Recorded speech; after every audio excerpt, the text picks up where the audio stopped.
and welcome to Day 5, the finale of the Game of the Year Deliberations 2022 from GOTYsageek.com. I'm your host, Adam Cook, and I'm joined by Chris Hyde. Hello, hello, hello. You all right, mate? Day 5. Let's do this. I'm excited. How are you, Lyle Carr? Oh, I'm ready and raring to lose all my friends. And Mick Fraser, how the devil art that? How are you, Mick? I'm good, thanks. Good, yeah, good to hear. Looking Good forward to to hear. it. Good. And Chris White, I've changed it up this time. You're last this time. How are you? I'm good, mate. Yeah, not too bad. Good. And in the spirit of all things Game of the Yearmas and GOTY and just generally holiday season, what are you rocking, Chris White? I'm drinking beer and pussy. Sorry, what? I don't understand. You're whating? Beer and pussy. What are you doing with it? Drinking it. I don't understand. So I've got my beers. You're rocking. Right, I see. Sorry. Okay. Sorry, it's just, I've got my pussy. Yeah. The classic. For those not watching, Chris just held up a can of. I feel uncomfortable saying that word a little bit, so I'm going to say a can of vagina. Well, that's better. Can of vag. Wow. Okay, that might be the first edit of early. the week. Mick Fraser, what you rocking? Not tea today. I'm drinking. I don't know how this works, but it's Lewis Hamilton flavoured Monster. Oh my Lewis god! Hamilton flavours. Delicious. The So only the opposite flavour of pussy. says Lewis Hamilton, so I don't know what's going on there, but Oh, I'm hoping God. it's gives me a bit of that British The spirit. juice of maybe. champions. Yeah. Lyle Carr, what you rocking I have for Day a 5? big old bottle of Diet Cola. Well, I mean, how can we get any more exciting? I suppose, Chris Hyde. I mean, I've got water. And I I'm was on going the, to pick it up and lie, but it would be even more. You could tell us it disappointing, was wouldn't vodka. You could tell us it was pussy No juice one would like believe this is. him. We wouldn't know It's what just, it looks like. yeah, out of the can. it's a water bottle full of pussy. I'm on the Cañero sorted caramel rum liqueur, but only the one, and then I'm going because it's important. Obviously, we've got to be extra serious because today is most anticipated of Lewis 2023. Hamilton tastes good. Just an update for you.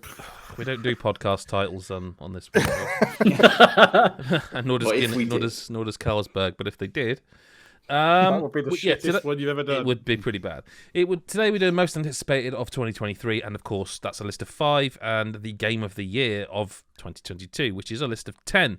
So last year's most anticipated, and I have to say, maybe if we all want to sort of pat ourselves on the back, those that can. That hurt more than I was thinking. I'm really Yep. not flexible. No. Most anticipated last year in 5th place was A Plague Tale Requiem. A 9 out of 10 on God is a Geek, I think they got this year. Elden Ring, a 10 out of 10 on God is a Geek. Horizon Forbidden West at 3, of 10 out of 10 on God is a Geek. 2 just says the sequel to Breath of the Wild, which we now know is Tears of the Kingdom. And the winner was God of War Ragnarok, a 10 out of 10 on God is a Geek. So, the list of most anticipated is huge because we already have a lot of games announced for next year. So I'm just going to probably rattle through them in two breaths because it really is a significantly long list. So let's get started. The Legend of Zelda, Tears of the Kingdom, The Last Case of Benedict Fox, Cookie Cutter, Fire Emblem Engage, Dead Space, Forspoken, Dead Island 2, Hogwarts Legacy, Octopath Traveler 2, Horizon Call of the Mountain, Bayonetta Origins, Cereza and the Lost Demon, Street Fighter 6, Wild Hearts, Atomic Heart, Lies of P, Resident Evil 4, that's the remake, Final Fantasy 16, Suicide Squad, Kill the Justice League, Minecraft Legends, Stalker 2, Heart of Chernobyl, Wolong Fallen Dynasty, Pikmin 4, Starfield, Diablo 4, Assassin's Creed Mirage, Sea of Stars, Star Wars Jedi Survivor, Redfall, The Plucky Squire,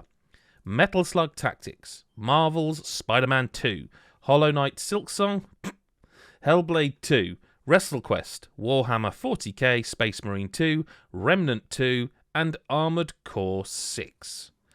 Whew, that's a big old list. Christ. It's a lot. That's all that anyone's got to Let's say cut on Lyle straight away. Yeah, well, can we go for one of Lyle's? I like Lyles and cut them. Come on. That's how this works. What's Cookie Cutter? because I don't know what that is. Chris I haven't- Hyde will be able to tell you all about that. Chris Hyde's that well one in the of yours, know. He knows everything about this game. It looks like some aggressive 2D chainsaw 'em up. Oh Christ! Keep it on for now then. No, I wanted to add a few games that are sort of more indie based than some of the big blockbuster things that we know about, and I think that's one of the more interesting looking ones that I know is coming next year. But it's a very, very simple cut straight away. So let's just get that off the list. Cut the cookie cutter. Yes, it's Okay. gone.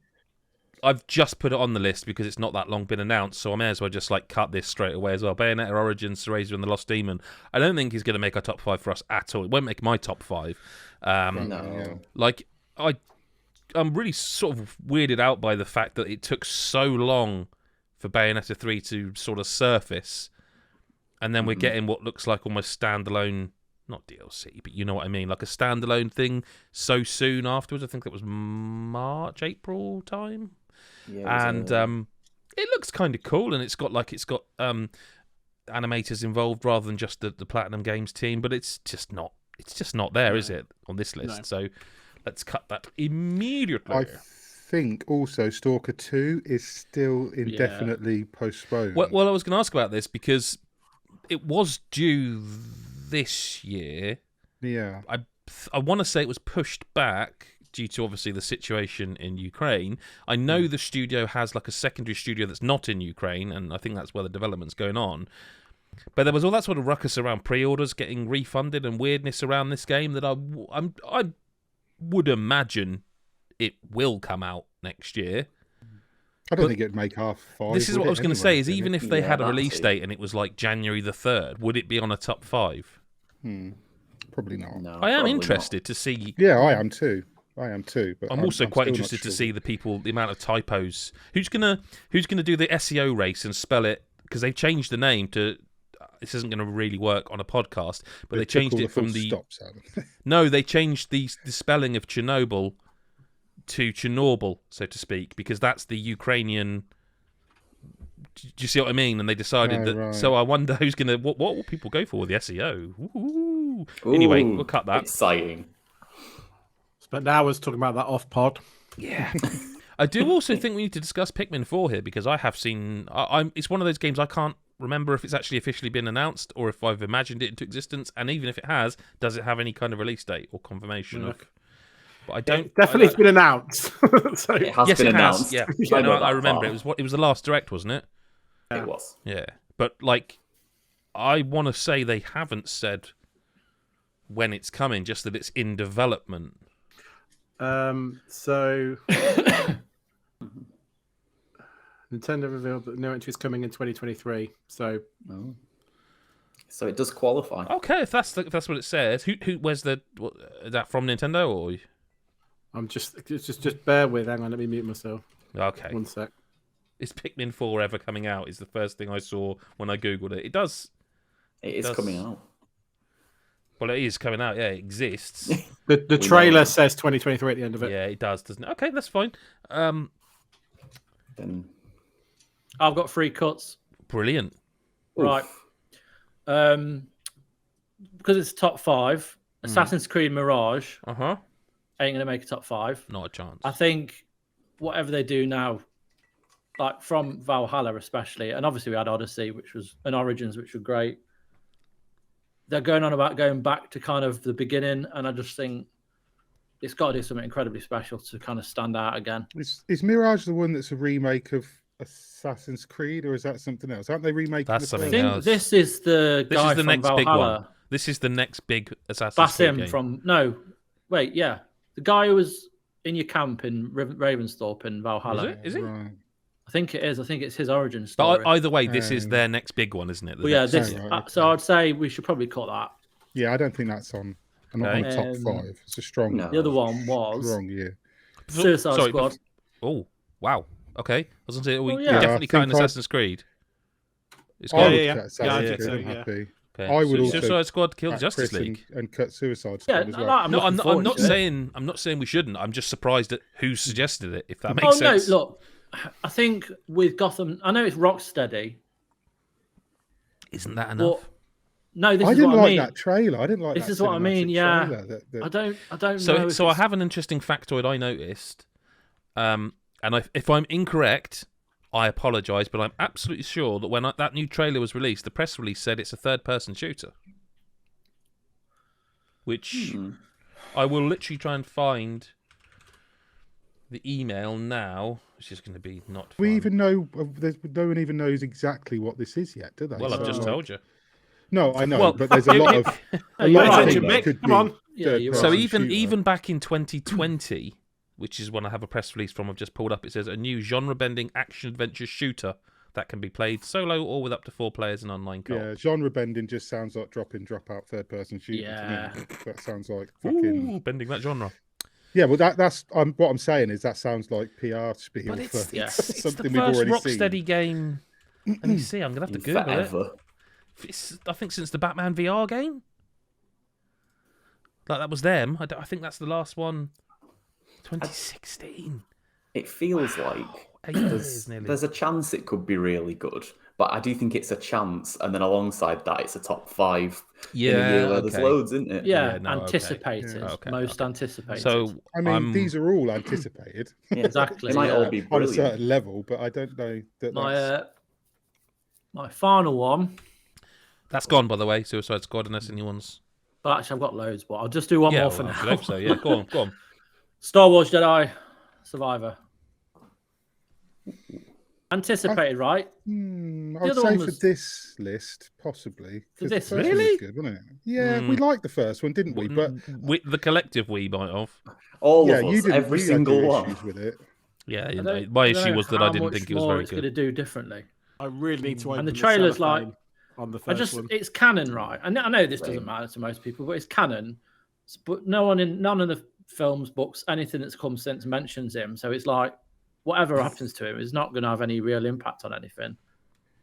But I just think, Also, it kind of looks like the first one again. yeah, it does. Hey, Like now in the look, he's game. got Now he, shorter hair. come on now, he looks more angry. Yeah, and he Oh, looks. that's he's right. got And he's shorter got a hair. beard. He has got a He's ginger less, beard now. he's less ginger because of that shorter hair.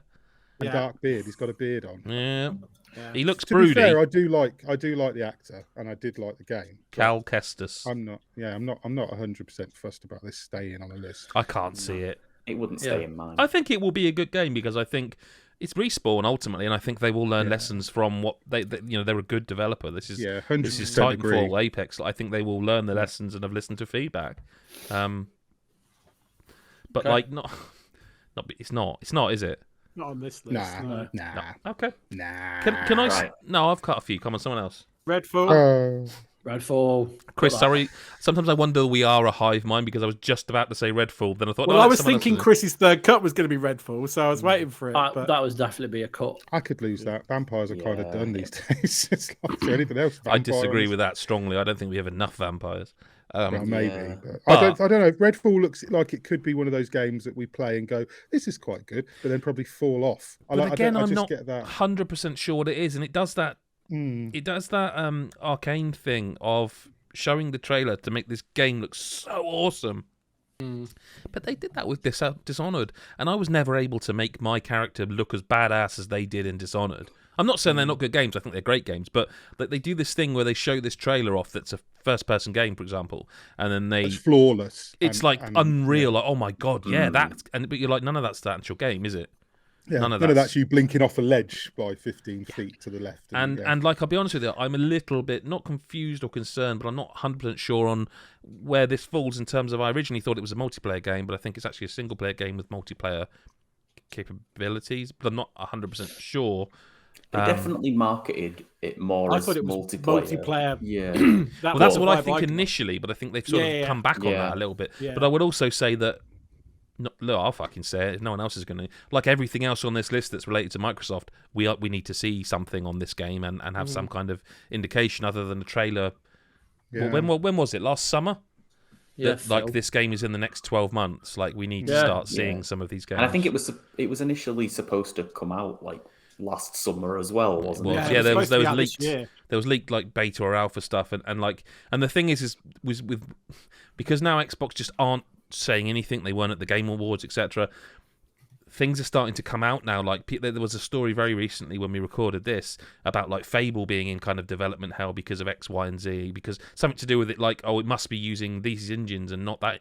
And like whether that's true or not, I can't speak to. But the longer you don't say anything, the more those things start to come about. And hopefully, like in, I don't know, a month's time, Microsoft have come and done a big show and told us all what to expect for this year. And it's a distant memory, but Redfall's got to go for me at the moment. So. Yeah, it doesn't make a top 5 regardless. By the same token, what about Starfield? Are we keeping that again? Like, because we know it, like a lot of people are joking and saying it's just going to be Fallout in space, which it may well be for all we know. But they talk a big game, Bethesda. But they always talk a big game. I don't want to delete that yet because I have hopes for that game.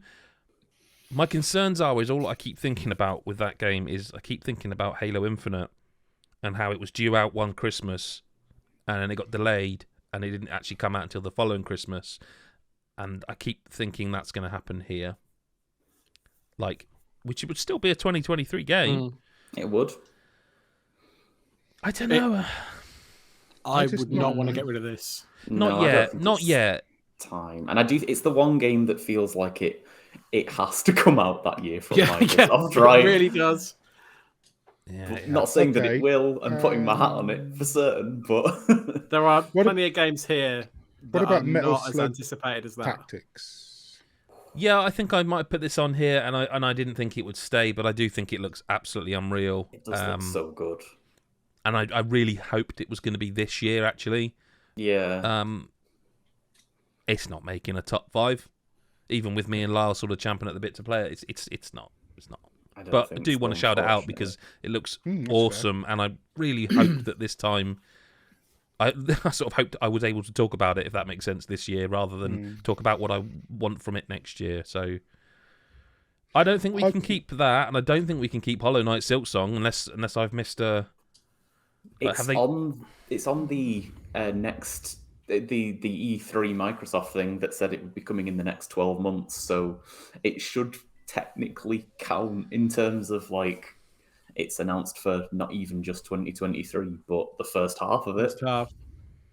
I mean, I know what you mean. I don't believe necessarily it's coming either, but can we go down the route of we don't believe, because we kept Zelda in last year. But that's why we changed. No, but Zelda was due this year.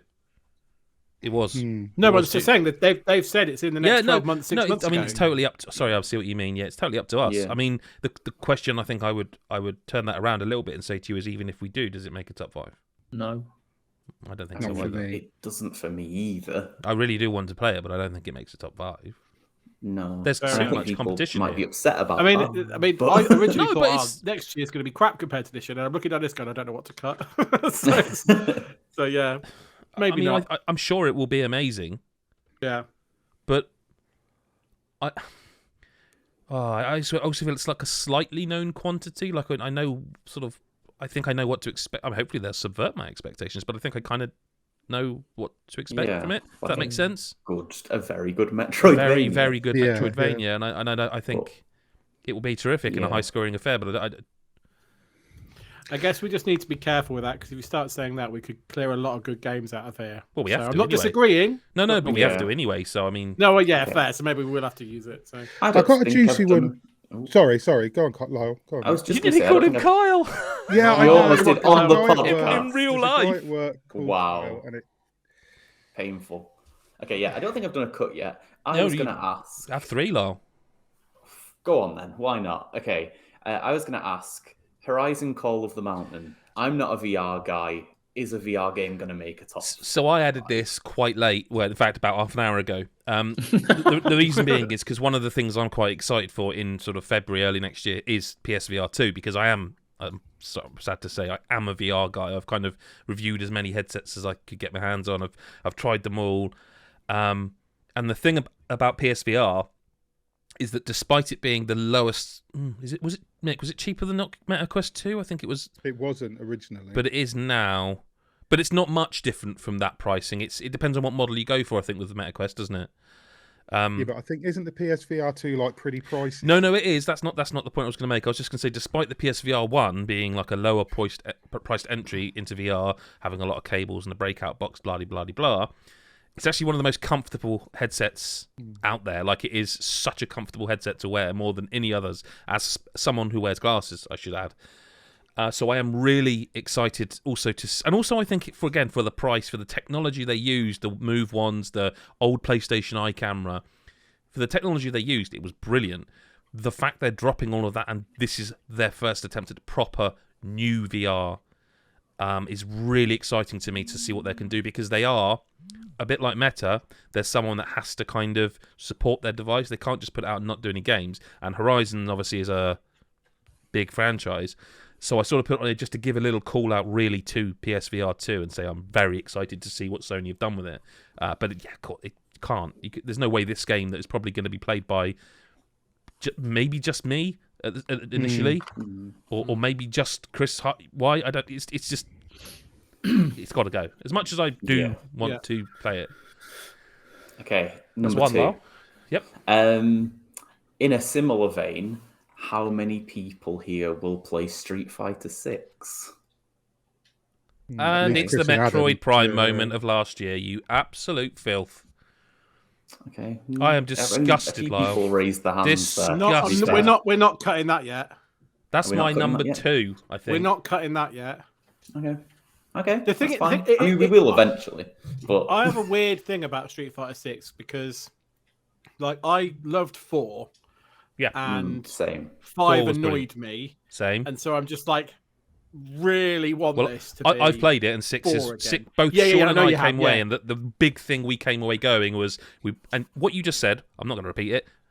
That's how we felt. Loved 4. 5 was. No one's going to say 5 was bad, but it just didn't. I can't explain it. It just didn't. I think it was the way they handled the seasons. I think it was the piecemeal approach. They launched it unfinished as well. They didn't have this. I don't think they're going to make that mistake. I mean, they've already said what's going to be in it. I've played it. I've played the beta weekend. I think you have, Chris White. Did you get a chance? Yeah, I played it. Yeah. Fantastic. It is so good. And as for we mentioned what was it? DNF Duel. Yes. Like it's visually up there with that for me, in a different aesthetic, but it is. Yeah. I just couldn't believe it. It took a week for both Sean and I to stop just texting each other. It was that. What was that? The meme kind of just want her back again kind of thing. It was that sort of Street Fighter 6. We just could not stop thinking about Street Fighter 6. So I mean, if it doesn't make it, fine. But I would say the only reason it doesn't make it is because we have played it. Well, my number 3 is going to be more successful anyway, because my number 3 is Armored Core 6, because that's not going to make a list. I liked the Armored Core games back on the PS2, but it's been a long time, and it just kind of looks like they're doing Armored Core Souls anyway. They will. That is what they will do. That's exactly what they'll do. That is exactly what they will do, and that's going to piss off the Armored Core fans. Yeah, I don't think this makes a list anyway, but. Yeah, but I'm excited to see what From do with it now, having spent so long not doing Armored Core. Yeah, and doing Souls games. Weird. But it's not going to be Elden Ring with mechs, or surely it's just God, that'd be good. Well, maybe it would. Yeah, maybe we'll regret this moment next year. I don't want this on the list for a couple of reasons. One is what you all said, but also I'm a bit tired of can we see something of the game before we show us the game? Show us not cinematics. People were just giving this a pass, and all of a sudden everyone's a fucking Armored Core fan. I'm not having it. Sorry. Yeah, half the people excited for it have never played an Armored Core. And if they played the old, half the people who were excited for it were barely born the last time one came out. Yeah. I mean, I've never played one. I'm interested, but it's not most anticipated. Absolutely. They are a developer, like Platinum Games, where you're like, well, I'll have a look at it. Yeah. They've earned that, I will grant, but it ain't Elden Ring 2, is it?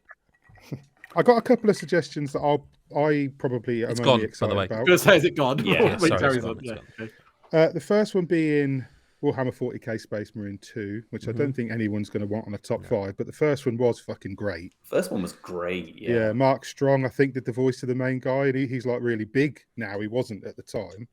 And it was just a really, really good third-person shooter. It had a lot of good ideas, a lot of good stuff in it. And I think the second one looks awesome. But I don't mind if that goes, because I think I put it on there, and I'm not sure anybody else is really clamouring for it. I mean, except maybe not in a top 5, I don't think. No, that's fine. I just, I wanted to put it on there just to really mention it, because, like I said, the first one was superb.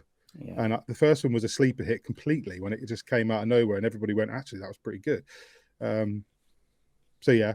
And the other one is, I don't know how anybody else feels about it, but Wild Hearts. I really, really want it because it's like another Monster Hunter type game, and it looks really fucking cool and interesting. It's got some great ideas in the gameplay trailers, and it has shown gameplay, which is a bonus. But I'm not sure if anybody else cares about it as much as maybe I do. I care about it. I think it looks pretty fantastic. Really, it's like in my top 3, I think, anticipated for next year. I'll be honest with you, of the, because that's a Koei Tecmo game, isn't it? Yeah. And that's not the only one on this list, is it? No. I think Wolong's them, isn't it? Of the two, I'd rather cut Wolong than I would. So, yeah. Because people have had a stab. Wolong is like is a Soulsy type, though. Yeah, isn't it? Yeah. So I'd sooner cut that than I would Wild Hearts at this juncture. I'm not saying it makes that's the list. fine. Yeah. No, but I only suggested it because I wasn't sure. I know Shall we cut Wolong Fallen Dynasty? I mean, I think it looks good. It looks good, and I'll pay attention to it, but it's not top 5 for me. It's on my list, Wolong, but I don't mind losing that from this particular list. Chris Hyde, you haven't cut too many, have you? No. Hasn't suggested any. Chris. The last case of Benedict Fox has got to go, surely. I think it does, yeah. What about his other cases? The 2D Metroidvania mixer, you'll like it, but it's not. Yeah. I mean, it looked good. I don't know. It looks great. It's out of a window without sitting in a Metroidvania this year. Yeah, So. it looks no, right. but this looks like one of the sort of higher tier ones, so to speak. Yeah, like it does. it looks really good. Yeah, I'm interested, but it's not top 5, is it? No. Fair dues. No, okay. This is getting juicy now. Plucky Squire, because I've never heard of it. I just think that looks great, but it doesn't. It doesn't. What is it? Yeah, I don't know what it is either. It was shown in one of those like billions of trailer times that happened this year. Devolver Digital published. Yeah, okay. It's the cartoony style kind of medieval storybook thing where they all come out of the storybook, and it looks really, really interesting. To be honest with you, Oh, yes, you've definitely seen it. It looks lovely. Is this the one we spoke about in Discord, the patrons? I think so. Yeah. It looks interesting, but I will say I don't 100% know what it is. No, it was a long time ago that they showed it, and I don't. From what I've been paying attention to, I don't think I've seen much since then. It was like summer sort of time, so. Yeah, I won't fight too hard for that. I think I put it on the list, but I'd forgotten about it. Interesting. No, I'd forgotten about it, so I was glad to see it on the list because, that looks great. WrestleQuest. That was a late entry for me, but I think it does look great. It looks so good. The retro RPG wrestling, that really does look amazing. And what is it, Lyle? Is it like a story-based game, or is it just like? Yeah, it looks like story-based. It has on it when it was announced. Right. Yeah. Because I wonder what it was. I've not heard of it. It's a pro wrestling RPG. Oh, yeah, God. and it looks like it's sort of like I forgot the room that I'm trying to play against there. No, I'm with you, Chris. I think Macho Man's in it. Anyway, near my list. Yeah, Macho Man's in it. I've seen Sergeant Slaughter's definitely. Do you know that soccer story? Yeah. So what? But wrestling, it does look. Oh God. Oh, Jesus. But I do think it's not. No, it's a nice one to shout out. But can we? If this was top 5 with just me and Chris White, then maybe we could sneak it in there. But what about Remnant 2? I wasn't that hot on the first one, to be honest. I liked it enough, but I dropped off it fast and never went back. I don't even think I reviewed it. Actually, I think it was someone did. Gary did. Might have been Gary originally. Yeah. Okay, that's gone then. I think we should cut Hellblade 2. I agree. On principle. I get that as well. What principle? How? I didn't like the first one that much. Because Xbox are actually no, they're not. I'm not going to say anything. All I will say because is it might not be coming out next year. This was promised so long ago, and how long has it been? At least 2 years, maybe more. Longer. Must be more. I'm sure it was like the highlight reel for when before it launched, the console launch. It was, yeah. And we haven't actually. Have we got a release date? No, I don't think so. 23 or 24. I think we should go with it. Then it's Yeah. Well, while we're sort of cutting games on the technicality aspect, has anyone got any confirmation that Marvel's Spider-Man 2 is definitely out next year? I don't know, but today it went live to wish listing. And there's also a Spider-Verse trailer coming on the 13th of December, isn't there? Which does sort of date us a bit, but it could just be... there is no official release date. No. So, yes, on a technicality... Have they said 2023 I thought they said 2023 for that. No, but there's enough... Like the community managers out there saying, stay tuned or whatever, or eyes peeled or whatever it is he tweeted, and like... I think we'd know by now if it was coming in 2023. They like to... Well, apparently something's coming imminently, so it's just... But it could just be a trailer. Timing. Yeah, it could just be a gameplay. It could just be a trailer to help cross-promote with like Spider-Verse 2. I mean, I would otherwise if we'd seen anything of it. 100%. I mean, this you wouldn't surely have a this single would be up there. question. There's a question if it was. And the other thing is I do think it'll be out next year, though. I really do. I do. Yeah, me too. So I'm trying to find somewhere that's claimed it's 2023 so we can keep it in there. Didn't they say it when they revealed it? And then I think they did Wolverine, initially, yeah. And Wolverine was like, and listen, we're just at the start of that. And wasn't that like 23 and 25 or something? Yeah. Shall we park it? On Marvel.com, Yeah. It said Marvel's Spider-Man 2 swings to PS5 in 2023. Right. Okay. That's good enough for me. Good enough for me to keep it for now, yeah. Who's P and why is he lying? So Lies of P does look, I think, fantastic. It's a Souls-like. Yeah, it's a Souls-like, but it's Pinocchio, but not Pinocchio. Like P is Pinocchio. Yeah. But it looks. It's hard to describe what it looks like. It looks like it's really a FromSoft game, but if they put DMC combat in it. But the crucial thing for me is that I've seen it in trailers, and I have to look.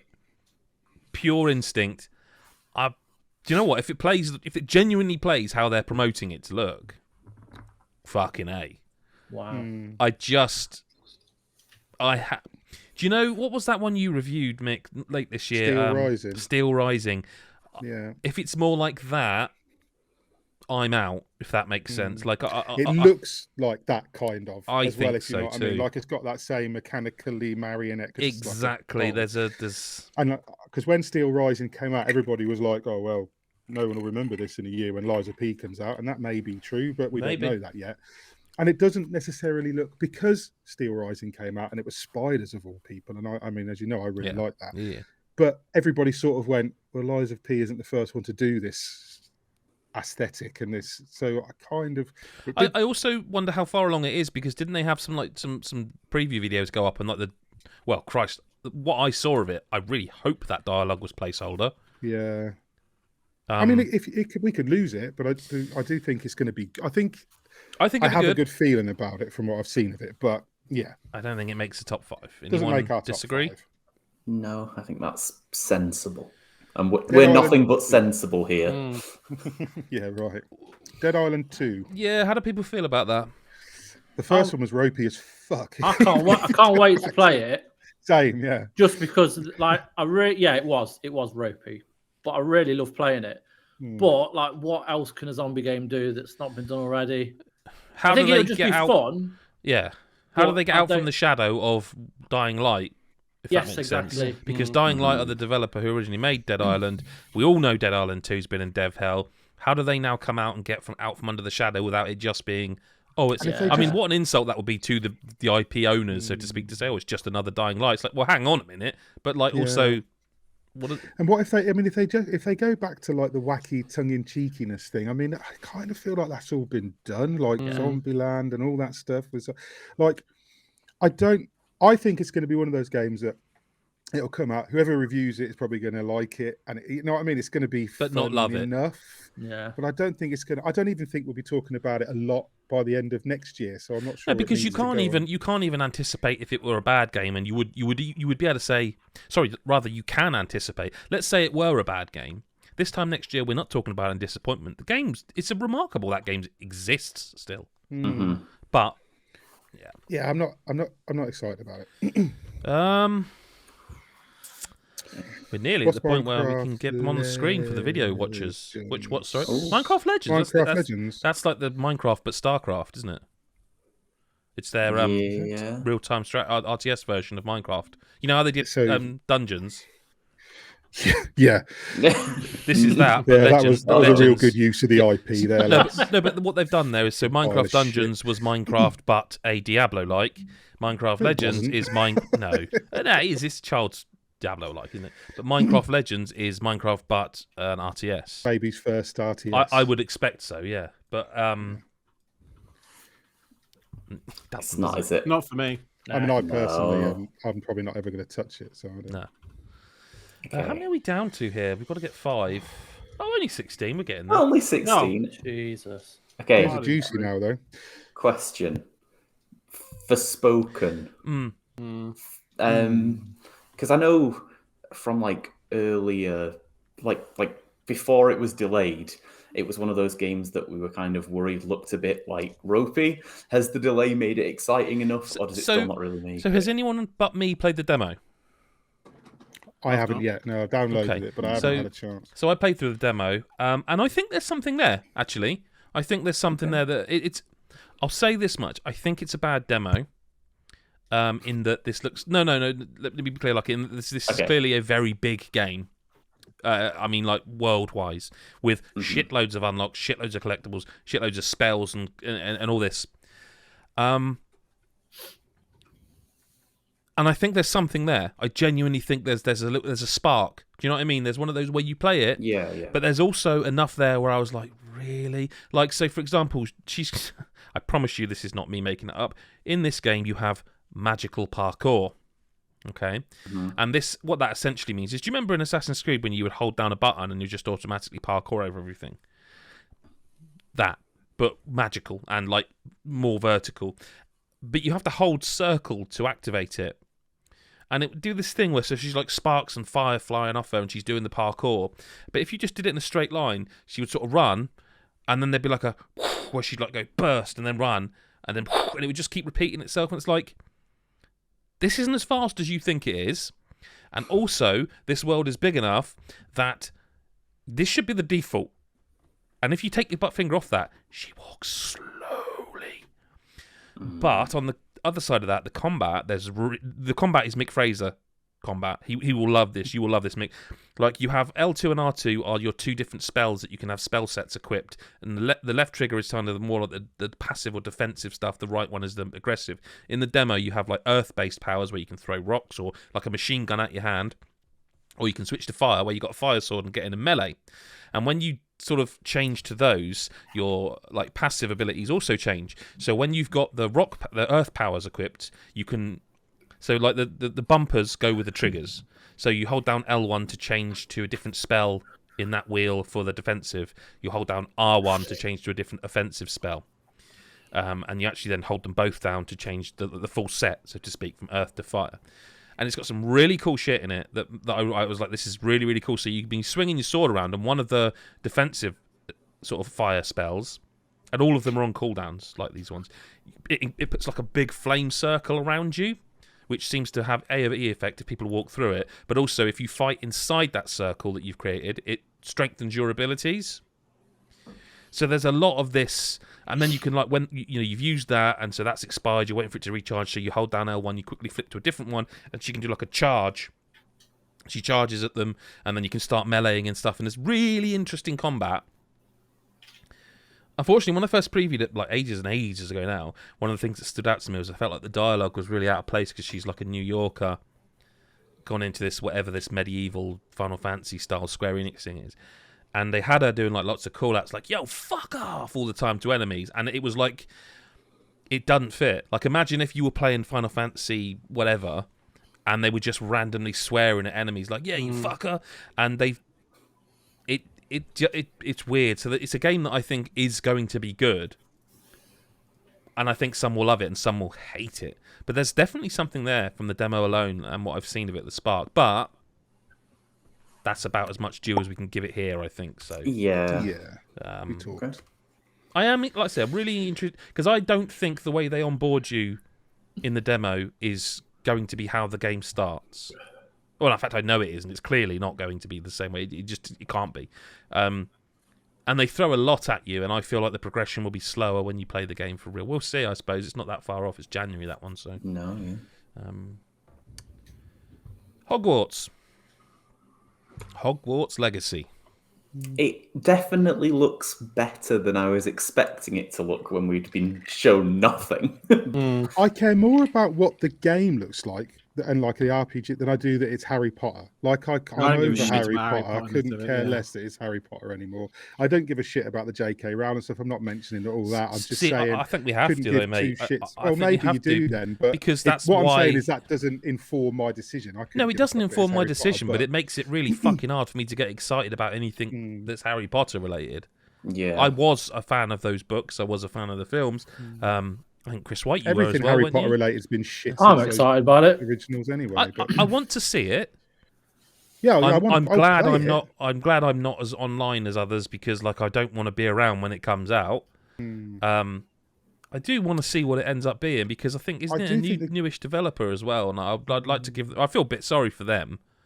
If that makes sense. The style of game it is and what it looks like it's going to contain, I'm excited to play. Like, I think the game itself looks good. But don't you think it's going to end up a bit like Marvel's Avengers in that you're going to get this uncanny valley thing of where they're not, none of them are Harry, none of them are Hermione, none of them, you know, like it's you're going to be playing it.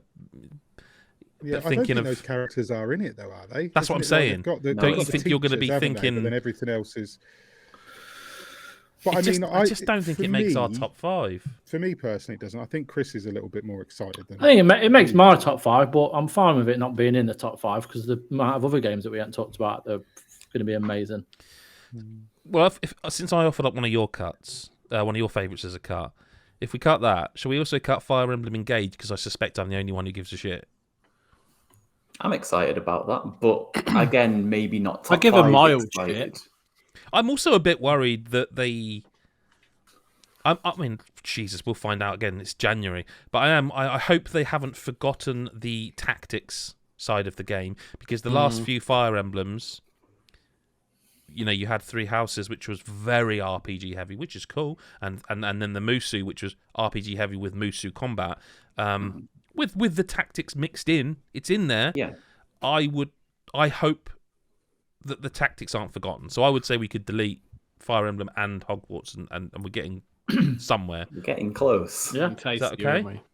Yeah, I am for the record really excited for Fire Emblem. I think it could be really, really good. I think really some of the hope cuts so. here now are all going to be like, I'm really excited for that. But do you know what I mean? Can I think ask about my number 1 for next year? Because Seems if we're risky, going to cut it, but yeah. I'd like to pull the band-aid. No, we should like cut that. Oh, Diablo. Yeah, because I think Chris White may back me up some way with it. 100%, mate. I don't think we that can is cut my Diablo, can we? absolute number 1 for next year. Yeah. It's not my number 1, but I don't think we can cut it, surely. No, that's what I'm adored asking. 3. I'm asking if it's 3 happen. I'd rather just. I guess the No, question I for think me is it more 3 or is it more 2? Because if it's more 2, Well, I'll probably not as in. Yeah, if it's more 3, I'm all I over think it. it looks more 3. yeah. My big That's fine then. issue with this, Take and I'll it. be honest, my big issue with this is what they did to Immortal. And Right, but my hope is that that's why Immortals exists. Yeah, that's what my. That's Do you know what I exactly, mean? yeah. So because you can play hoping that that on they PC, learn. remember? Yeah. And to be honest, right? Okay, It's that fine. game is fucking horribly predatory, but it's not a bad game. no. It's a great Diablo. But my game. hope I've been is that by playing it on doing that, mobile and They leave that leave shit Diablo out a 4 bit. alone, I and don't that's think what we I'm can remove hoping. Diablo 4 at this point. I hope I'm not. not I hope certain it it stays makes. for now. Can I propose one that's we're going to get tasty now anyway, right? I don't want to do it, but I don't think Pikmin 4 makes the top 5.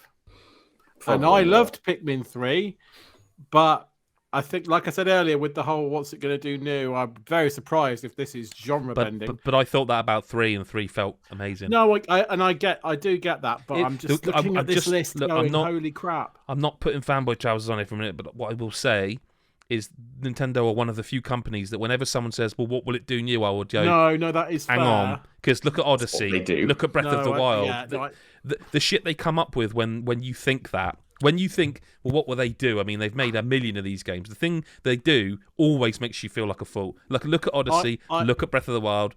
I agree, I agree, but you also never speak of Pikmin in the same breath as Odyssey or Mario or Zelda. Or Prime, or... I'm looking at this. Yeah, I don't know what to cut. right. I'm cutting that, so I have to cut the next one. Quite frankly, it's getting a bit tasty. Yeah. I don't think it's going to make it. It'd make a top 10, probably, possibly, but we'd have to fight for it. We're gonna have to cut some. Is Sea of Stars a big JRPG? Is that what that is, or am I completely wrong? Yeah, no, you're right. It's by the people who made The Messenger. No. It's by the people who made The Messenger, which was a 2D. That was a 2D Ninja. Ninja game. And they've just it's set in that world. Mm-hmm. I feel like you previewed this over a year ago, Lyle. I previewed it over a year ago. It looks gorgeous. It looks so good. Like, if I had to guess, I'd say that this is going to be, for me, this year's next year's Chained Echoes.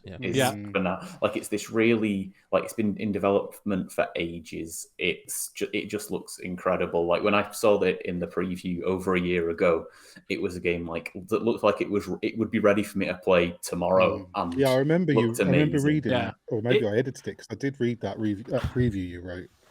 It looks lovely, and I really want to play it. But I'm just gonna throw grenades. Screw it. Is our top 5 going to contain this and Octopath Traveler 2? It's unfortunately not for me. I don't know. No, it doesn't. No, and that's the only reason, because this game looks gorgeous, and I will play this. Is so fucking good, so good. But I don't know if it's our top 5 good. I think Sea of Stars has to go. I think they both do. I can't wait to play it. Yeah, it's my personal number 1 because I saw it in the preview. Shit like that. Fuck it, let's cut Diablo 4 and Sea of Stars. Oh God. Yeah, but like, especially for something like Sea of Stars, it's like when Diablo 4 was mentioned and it had like 5 people backing it. It's not. No, I get it, and there's going to be some hard cuts here, so I think it has to go. Yeah, I think so too. It just doesn't have. But look at it. I tell you what's weirdly unique on that list is that there's only one first-person shooter.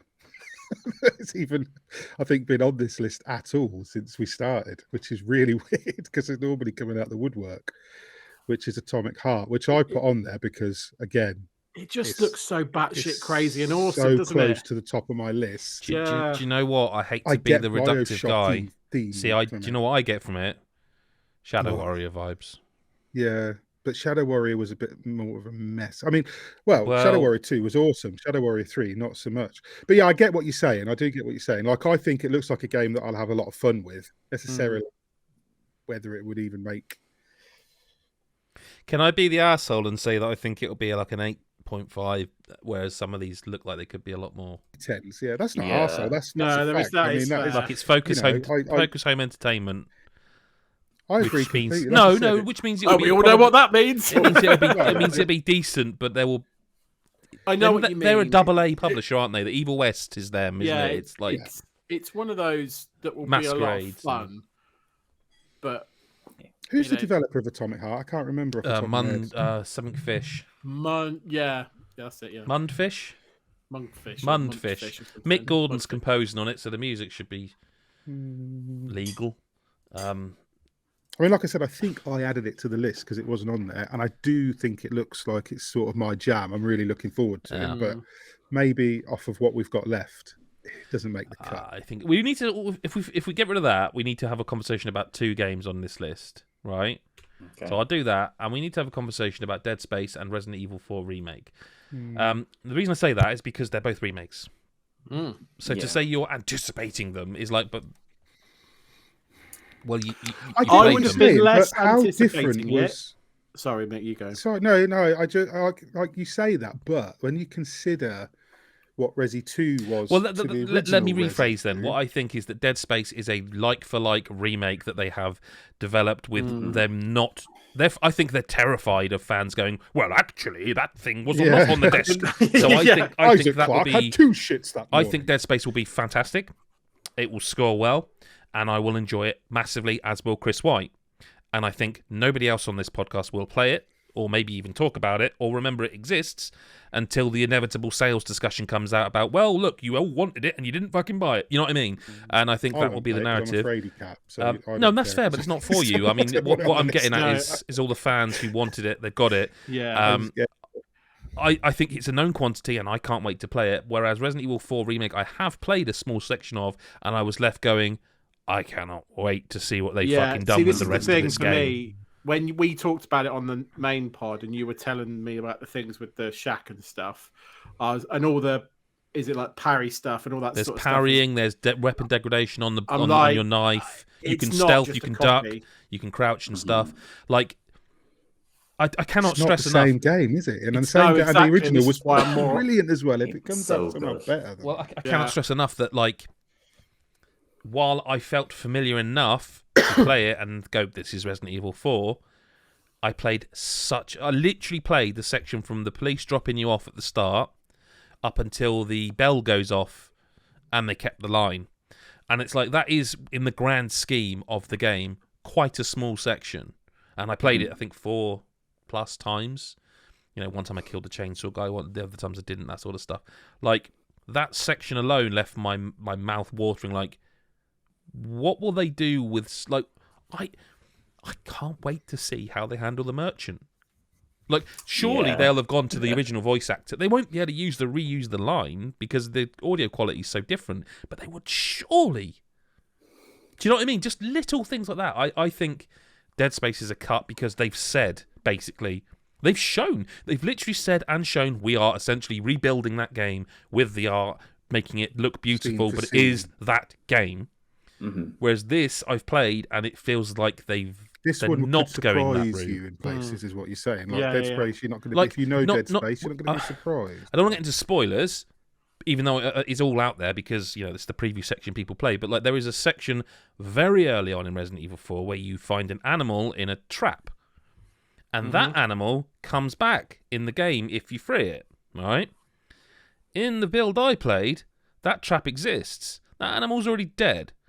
So to me, that says they're changing that. So even that small change, I'm like, well, this is... It's. I mean, I think Resi's a lock, but it's Resident Evil 4, for fuck's sake. Yeah. I don't see a world where that's not in our top 5. And I don't see a world where Dead Space is. Chris White, you're the only one. So on mute. Yep. No, he's not the only one on mute, probably, but he is on mute. You're right. Yeah. So I've deleted Dead Space, and we're down to 9. 9. Well, I want to play all these games. Yeah. I'm still hanging on that Starfield. Not if Diablo, which I think it should be, Resident Evil, and the game we haven't talked about, but let's mention it: The Legend of Zelda: Tears of the Kingdom. There's no way that comes off. Are we even going to bother? Like, sorry, Lyle. No, that's he wants to play I voted for it to stay. I gotta say, even Lyle really wants to play this game. I fucking love Zelda, and that's why the whole Breath of the Wild thing is a thing. Join, Patreon and check out the podcasts to find out more. So it does sound though like there's 3 locks out of 9. It does. I don't. There's one we haven't mentioned at all. Yeah, there is. Yes, there is. What do we think about because I fucking really want that. I really want that. I can't wait. Yeah. He hates medieval, so he's going to shit on its ass, but the rest of us... No! It's Final Fantasy. Final Fantasy 15. Final Fantasy is like one of my favourite series of all time. Okay. I don't care and what after it is. 7 remake, like, they can just have my money. Kinda. Square Enix are a funny company at the moment, but the one thing you would say is that Final Fantasy-wise, like with Crisis Core's remake and all that, they are kind of doing right by that series. They are. Like, you can say a lot, and you can, Forspoken was them, and we can talk about all the sales and stuff and everything else, but, correct me if I'm wrong, but they are kind of doing right by Final Fantasy. No, I think so. I don't think they're gonna disappoint us with Final Fantasy 16. I don't believe that for a moment. I think it's going to be spectacular. So. It's a mainline numbered Final Fantasy, for fuck's sake. How can we can't dismiss this? And the last one, 15, I thought was. I mean, is anyone brilliant? Is anyone going to say anything negative about it? I haven't got anything negative to say. It's medieval. No. White It's got leans medieval. No. No, because you normally say shit like that that's completely unfounded. So I was thought you were going to drop a bomb. No, sorry, you're right. It isn't a medieval-based game. Sorry. They might have silly hair. That's a Final They Fantasy will have silly thing. hair. If they don't, I'll be They will. angry. And they'll all be wearing silly coats. But beyond that, no, I think it's going to be superb. But That if we means lock need another four one, others. Is it a lock? Is it a lock? Is anyone It's a here lock for me. It is for me. I think It is that's a lock for and me, Street but then I'm Fighter's looking at probably the a lock. other 4 I games think there's- going, what do I do? Yeah, there are 2 other games I'd lock first, but Yeah. that's just me. What are don't- the yeah. two? Street Fighter 2 and Spider-Man. Street Fighter 6, you mean? Street Fighter Yeah. 2 was way ages ago. Street Well, Fighter they 6 and might Spider-Man re-release 2. 2 next year again. Yeah. It wouldn't surprise me if they re-released it again. But I think we could lose a couple still. I still think we could probably Well, like what? lose. So are we well- losing Octopath? Because, like, at the end of the day, I think it's we me and Lyle in are. it, and Chris, I think. Whoa! Yeah, but yes, it's 3 of us. Whereas I think some of the others are like 4 and 5, and I think that's where we're getting to now. And And if we're keeping I big RPG, we're keeping Final Fantasy 16, I aren't think we? we are, yeah. I fair. do wonder if. Oh God. I mean, I'd personally you keep say both, it. but I don't think many people. Well, I'm wondering if we have to Don't cut those 3. No. What I 3? know. Well, okay. Do we need to cut 2 and 4? Octopath and Wild Hearts. I think so. I think, And at I this say point, that with Wild someone that Hearts can't Yeah. wait to play Wild Hearts. Yeah, I think that's clung on for quite a Yeah. while, and I think it's worthy of it. But I wonder how much. Like that's me and you. I think mostly. Yeah. I will 100% play that. Because But my you're hope not, like, is that. passionate for it. Oh, no, like I some am, of the because I others. feel like this Oh. could be that Monster Hunter I've wanted. Yeah, Because yeah. of its Koei Tecmo. Because of World, you mean? No, because of Koei Tecmo. Because I think with them, combined with the fact it's also EA published, I think it will be a more mainstream game, which makes No, but me think. I guess that's what I meant, because you didn't like Rise versus World, so that's what I was saying. Like it could be. Well, more yeah, your but jam. what I mean is I think it'll be world, but More I think they'll go one accessible further. to No, I'm new- talking Yeah, pure yeah, combat. I think we're The saying pure the same thing. combat Combat element. speed, yeah. The speed, the movement. I feel like this is the chance for me. Look, I'm not going to say I'm as passionate about it as you two or any of these games on probably any of them. In fact, on this list, what's left of these 9, that would be my cut now. Let's put it that way. Yeah. But I think so. really do have high hopes for it, and Yeah, I do. I think But we've I all mean- got quite high hopes for all of these games that are still on the Well, list, fair. quite I think frankly. so. that's fair. Okay. Comment. So what are we cutting? Wild Hearts? I think we should, because Yeah, I I don't agree. think it locks above the other games on this list. And that Octopath Traveler? It just makes me so 2? sad. It looks beautiful. It's gonna be so good. Yeah. I cut Starfield before I cut Octopath. To be honest. I think we need to make a decision on Starfield. I think Because for Starfield's me, probably it's one either of a my lock or a next cut for very different reasons. And I'm not saying I'm not excited for Starfield because I think everybody in the world is at this point now because it's been so freaking long and we want to see what they're doing. But I don't see a world where you guys don't fight for Street Fighter 6 to stay on. That's I'm what I'm literally saying. readying my argument as we speak.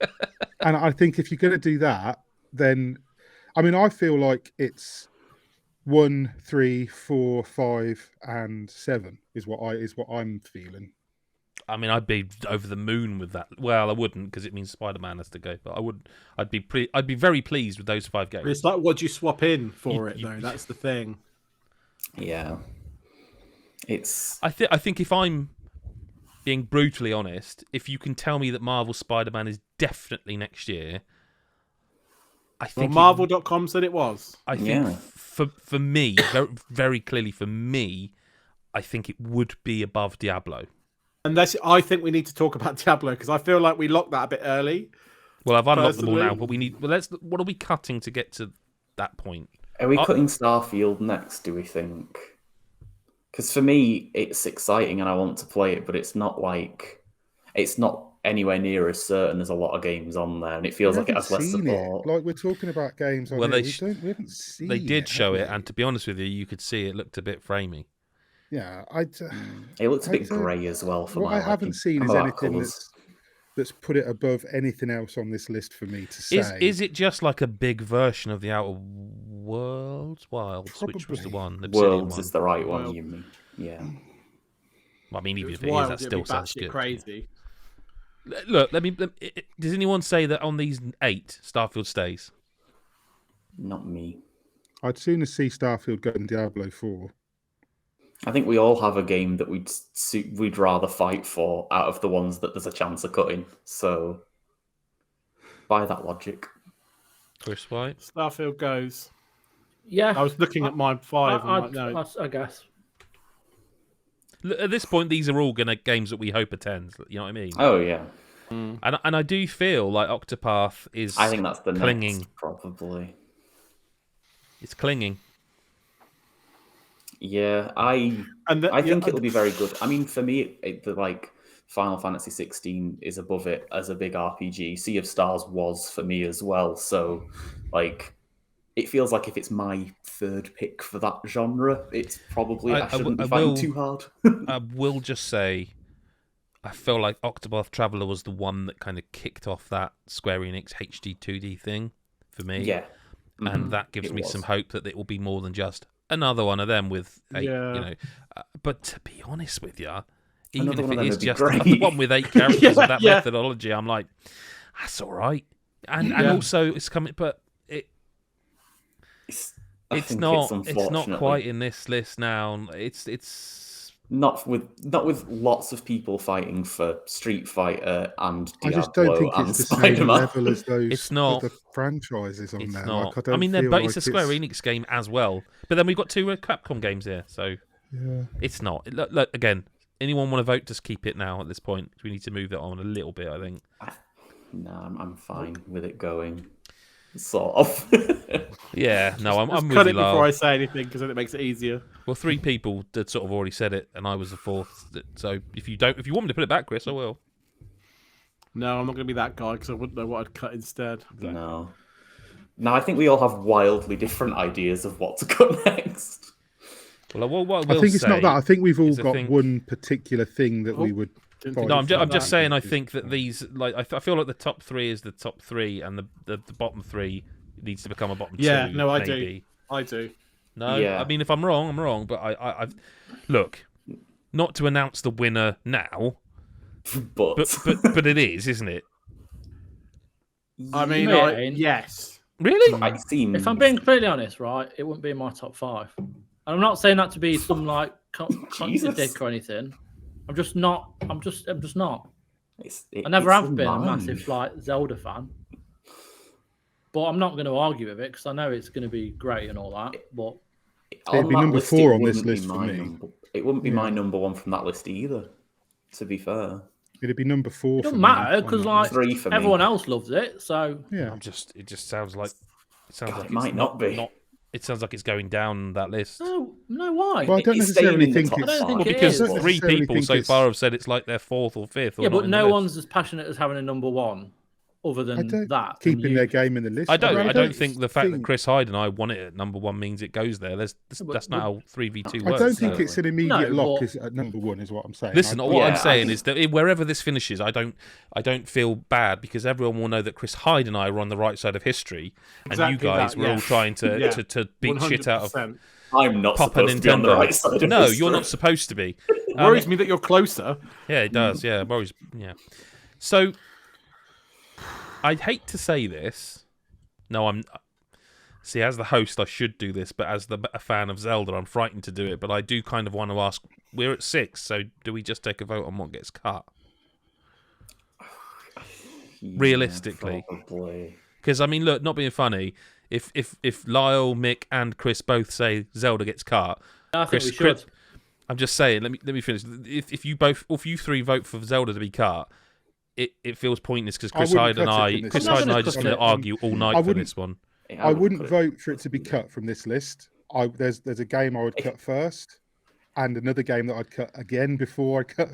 Let's do it. Let's do this then, right? So Mick, you start. What game would you cut from the 6? From this particular list, yeah.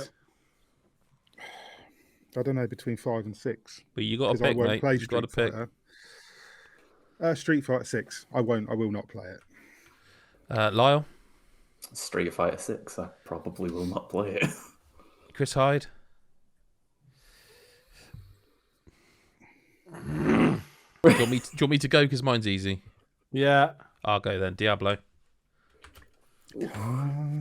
Again, it would be my number 6, but like compared, mate, fucking hell, you've played Spider-Man, right? You've played those Insomniac Spider-Man games.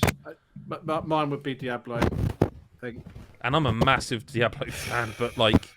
Yeah, but it's so hard. If you literally offered me those 6 games and said, we will give them to you now, I would play them.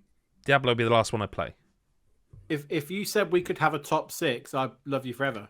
Can't, mate. Sorry. Oh, no, we can't. No, we can't. No. So we have to cut. So it's tied currently at Diablo 4 on 2 and Street Fighter 6 does it on 2. make sense for me to vote for one of these? Otherwise, we're Only if that's the honest vote. Well, where are we going to go from here then? Well, we have to continue to discuss, but you have to. It's not a point. I'd be honest, mate. I'd say. I'll be honest then. Out of all of those games, I would cut Final Fantasy 16. Right. Okay. But if you were going to cut Diablo 4 or Street Fighter 6... I'd cut Street Fighter. Would you? Yeah. I fucking adore Diablo 3. I thought that was going a different It's way. gone, I think. But I don't want to cut either because they're both incredible. Well, they look.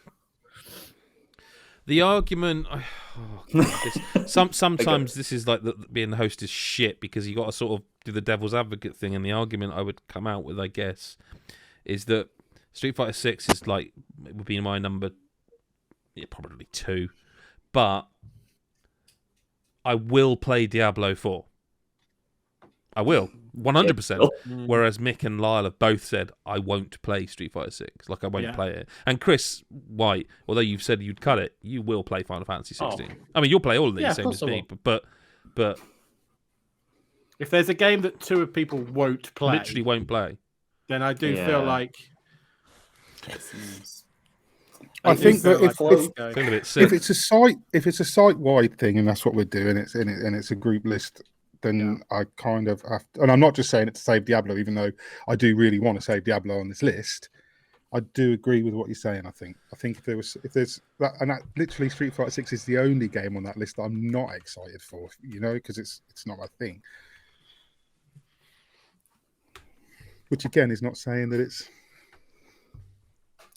Is that the list? No. No? Okay. No. Is any of that list right? Yeah. I guess number 5 is right. I think 1 and 5 are right. Let's start smaller. Is 5 right? I think it has to be. As a group, but not individually. But is 4 not right because Chris was trying to cut it? I suppose it's still 4. It could be. I'd like it to be higher, but... I think everyone's more into Final Fantasy.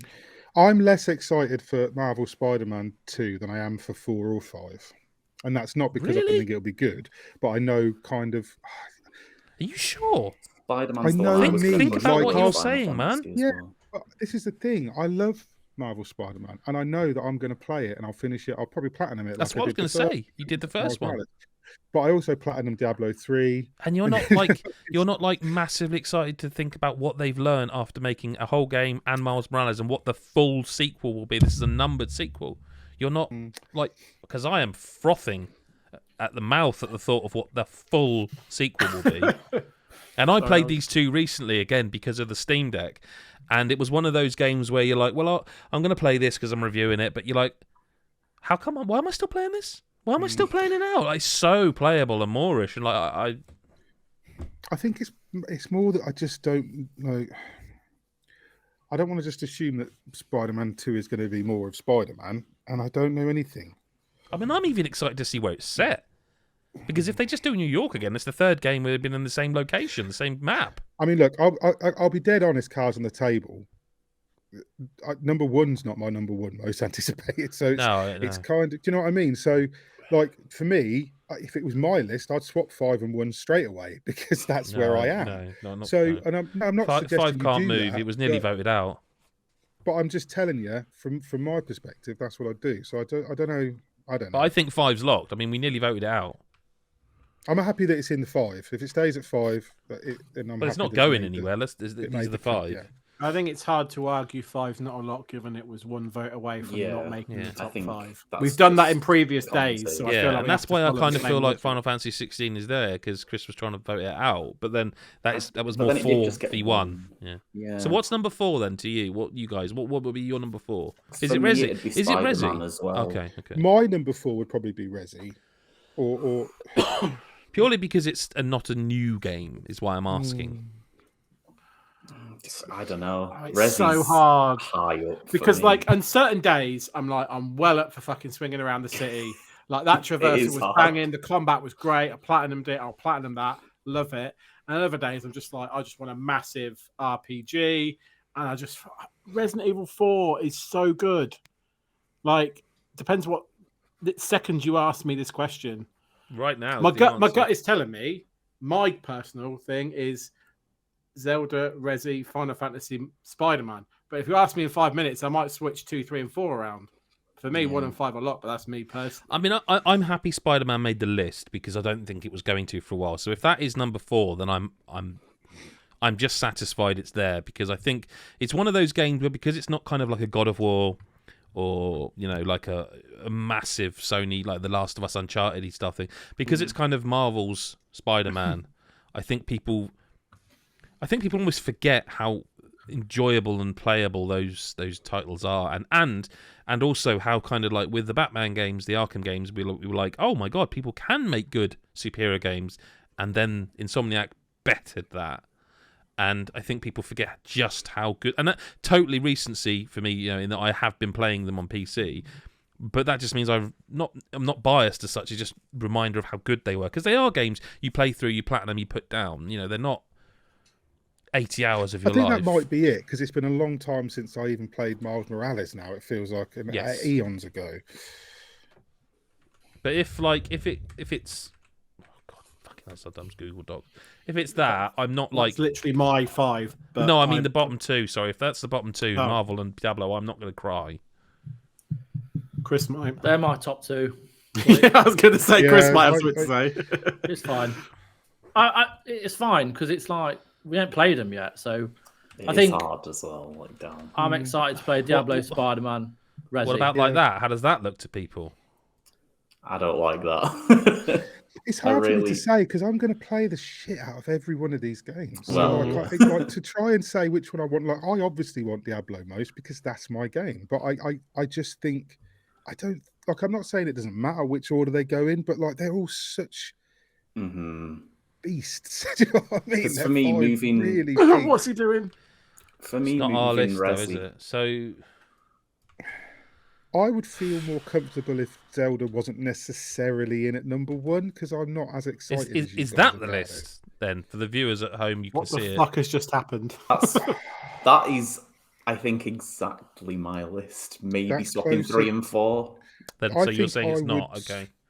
I would swap 3 and 4 and then live with that. But that's I feel a lot better about that, but that still puts Chris White in the shit with the same 3 and 4. I'm not going to win, and I'm not bothered about winning. Someone tell me why Final Fantasy 16 should be higher than 4. I can't. No, you definitely. I can't tell you. I want it to be. Try swapping 2 and 4, Adam. Okay, I've forgotten what 4 was. I think it was Zelda. That looks better. I'm not hugely against that. I like what made number 1, personally. I was stuck between that and Final Fantasy as my number 1 and couldn't pick. So with that staying there, I can't argue too hard. I think it's madness. I mean, you said it exactly when you were discussing the game earlier on. You said it's Resident Evil 4 for fuck's sake. Yeah, and it's Tears of the Kingdom is a sequel to Breath of the Wild. I get. I don't. We've had Breath of the Wild 2 or the sequel to Breath, and it's fucking. It took over from. I can't. Look, it's not my list, but the idea that the sequel to widely regarded as one of the best games of all time is not on the most anticipated number 1 is astonishing. Can I ask to a me, question? Is Resident Evil 4 top of anyone's list? No. It's, I mean, it's not top of mine. Top sort of 7 or 8 we've had, it's my number 1 and it has been for a while. But like, if I had to, I'd just reverse that entire list and swap 1 and 2. The answer's no. 1 and 2, no. and that's the list. I think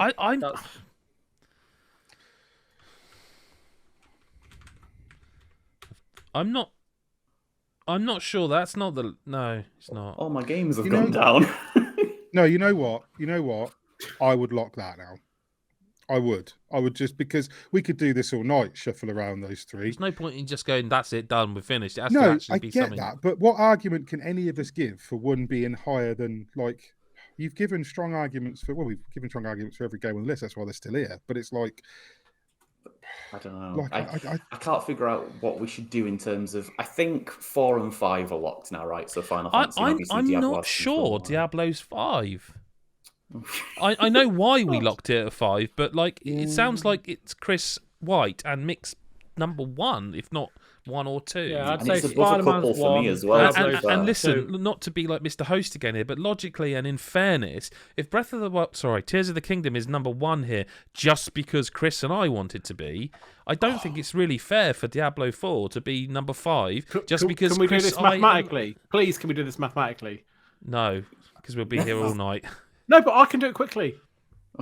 He's Tell going to me use his whatever it maths is. Tell me powers your to graph powers. pick it all. Right. Give me You 2 do seconds. it. You should be able to edit the doc. Fuck it. See your name on screen for a change. You can't do 2 seconds because I'm not editing this. So someone else has got to speak. Speak quickly. I think Diablo 4 has to go up. I don't know why it's just. I'm happy with that, to be fair. I wanted it higher in the first place. Yeah. But that's what, you got to. It's higher than Final Fantasy and Resi for me, Diablo 4. But Yeah, same. everyone I just think tried Diablo's, 5 I and that think was Diablo's the number 2. I'll take that. I don't know what Chris is doing because he seems to be doing something, but nothing's happening on the dock. No, I'm not doing it on the dock. I'm doing it in Excel. The main no- issue What? for me. Well, we've See, got the a main list issue now. for me with the There's a Diablo list here to be stuff- used that people can see. I don't know what you're. No, I'm doing it He's mathematically. doing Give me 2 maths. He's seconds. busy doing maths. Okay. Right. Well, I'll the do it issue for me with passionately then. Go on, sorry. Diablo Yeah, I think it's 4 is Right. the hang games on. it's going to get put above are the exact no. ones I wouldn't put it above. Right. Okay. Hang on. Let's All just right. try this way really quickly. Okay. What people? Someone give me their top 5 in order. Oh, you're not doing that live on the podcast, surely? Actually, because I haven't thought about a top 5 in order. I haven't okay. got. I can do mine if you Well, want. yeah, but yours is just going to be the absolute opposite of what's on screen, isn't it? It's going to be 5 to 1 in that order. No, not quite. But I mean, it's not far off, is it? We don't I have think- to do it my way. I just thought it might cut through some of this. I just stuff. don't know what my Based 5 on what would we've be. said, based on what we did, and like Adam said, that looks to me right. No, do you know what? I think that looks right. Now, I'm sorry to the people not watching. Yeah. I I'm don't think Resident Evil 4 can just keep getting shuffled down because there's no one's actually given a reason as to why it shouldn't be No. high up Right. on the list. I I know in the am- backs of our minds, it's like, yeah, but we played that before. It's not the point. What are we No, looking I'm forward to saying- next year? Of the 5 of us, I'm not changing. That's what I want it to be. So I will not vote again. Because it's because we're just going round in circles. And I do think Diablo 4 should be higher than 5 because me and Chris are jumping up and down for it. Yeah. I just If think the Legend only of game Zelda that's not Tears of the been Kingdom is number 1. That's fine because Breath of the Wild is amazing. there isn't and it's gonna passion be for amazing. Final Fantasy 16 at the moment. Like that's the And only one there's I'm not less- hearing like proper passion for. Yeah, there's See, less jumping yeah. up and down for Final Fantasy 16 than the others. I'm fine with it being 5th too, because although it would be very high on my personal list, like I think just there are a lot of games on my personal list that would be above it anyway. So I can't really like fight so hard. I'm really excited for it. I think I think it's going to be great. We all said that earlier. It feels like it's the 3 or 4 on everyone's list, and so therefore it probably should be 5th on overall because some of our lists, the 1 and 5, are inverted, right? So it feels like that's the right place for it. And it also feels like Spider-Man at 4th is about right, just because we don't know that much about Just sort it. of and keeps it's- moving around, doesn't it, as well? It does. It's not. I don't feel like anyone's fought as hard for that as some of the other games, and maybe people would, but for me, it's like it makes sense there. I'm So- happy. I think that list looks right now. The more I look at it, It's the like you more say I'm about like, yeah, Diablo, okay. you know, 2 of us have got it at the top, 2 at the bottom, so it kind of lands in the middle, doesn't it? I mean, it's To just throw one last spanner in the works before we lock it. Is there any argument to be made for swapping 2 and 1? Not for me. Not in a million years. Because there would be for me, and I know But nobody when I else saw it that way, I'd have left it. But right now, I can't. I tell you what it is as well. I can't decide. Like I just can't decide. Me personally, it's a nebulous thing they're because going to be substantially good. That's a shit way of putting it, but that's where I am now. My brain's not working anymore. Substantially good. Box quotes. Breaking out the box quotes. Save them for the review thing. For me, like, I know how you feel about Breath of the Wild, Lyle, but like as a site, like over the years, not right now, but generally, like it is lauded by most people as one of the best games of all time. To take a franchise that they, let's face it, could shit out games on and still sell millions, and to do that with it shows like a passion to even this late into like the Zelda's lifetime to do something different and new. And let's face it, people are starting to chase that. Elden Ring is more than a little inspired by Breath of the Wild, and it was not the only one. We are. It's still new enough that we have not yet hit that period where everyone's going like, "Yeah, we're going to do a Breath of the Wild." We're getting there now. Genshin, Phoenix. Yeah, no, we're getting there. We're getting there, but we've not hit that kind of Gears of War active reload in every game. You know, as a site,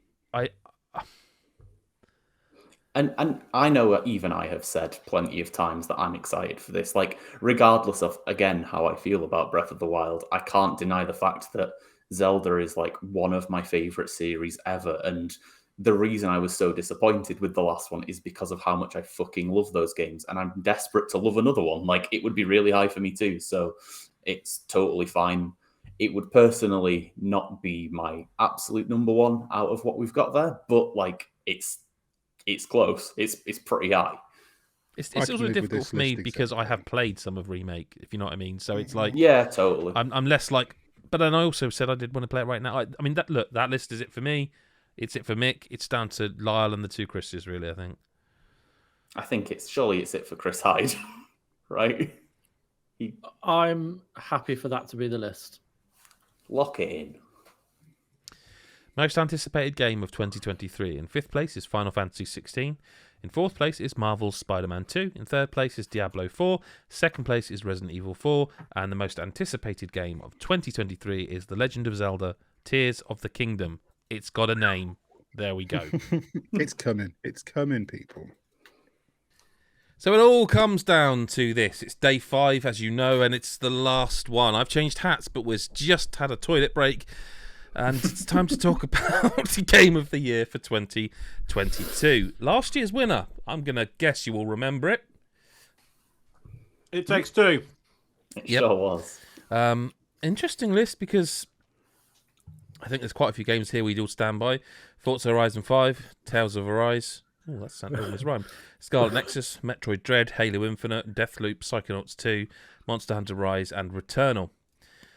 This year's... I mean, well, before we get into it, there could be potentially spoilers.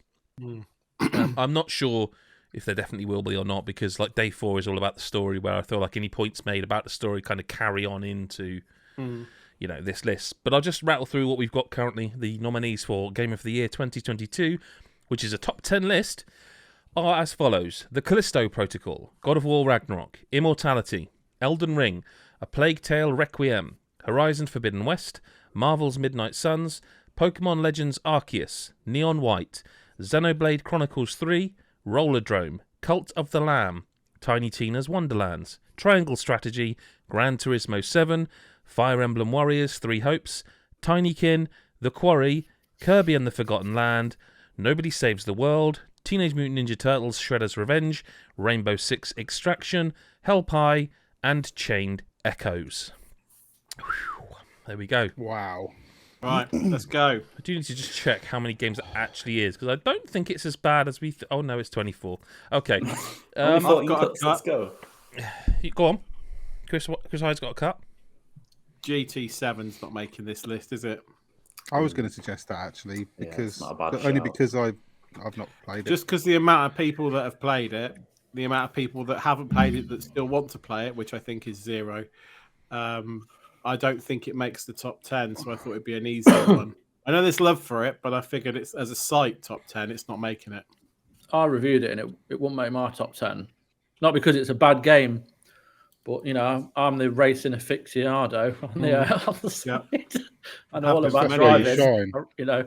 But it's an amazing game, and I'll stand by that.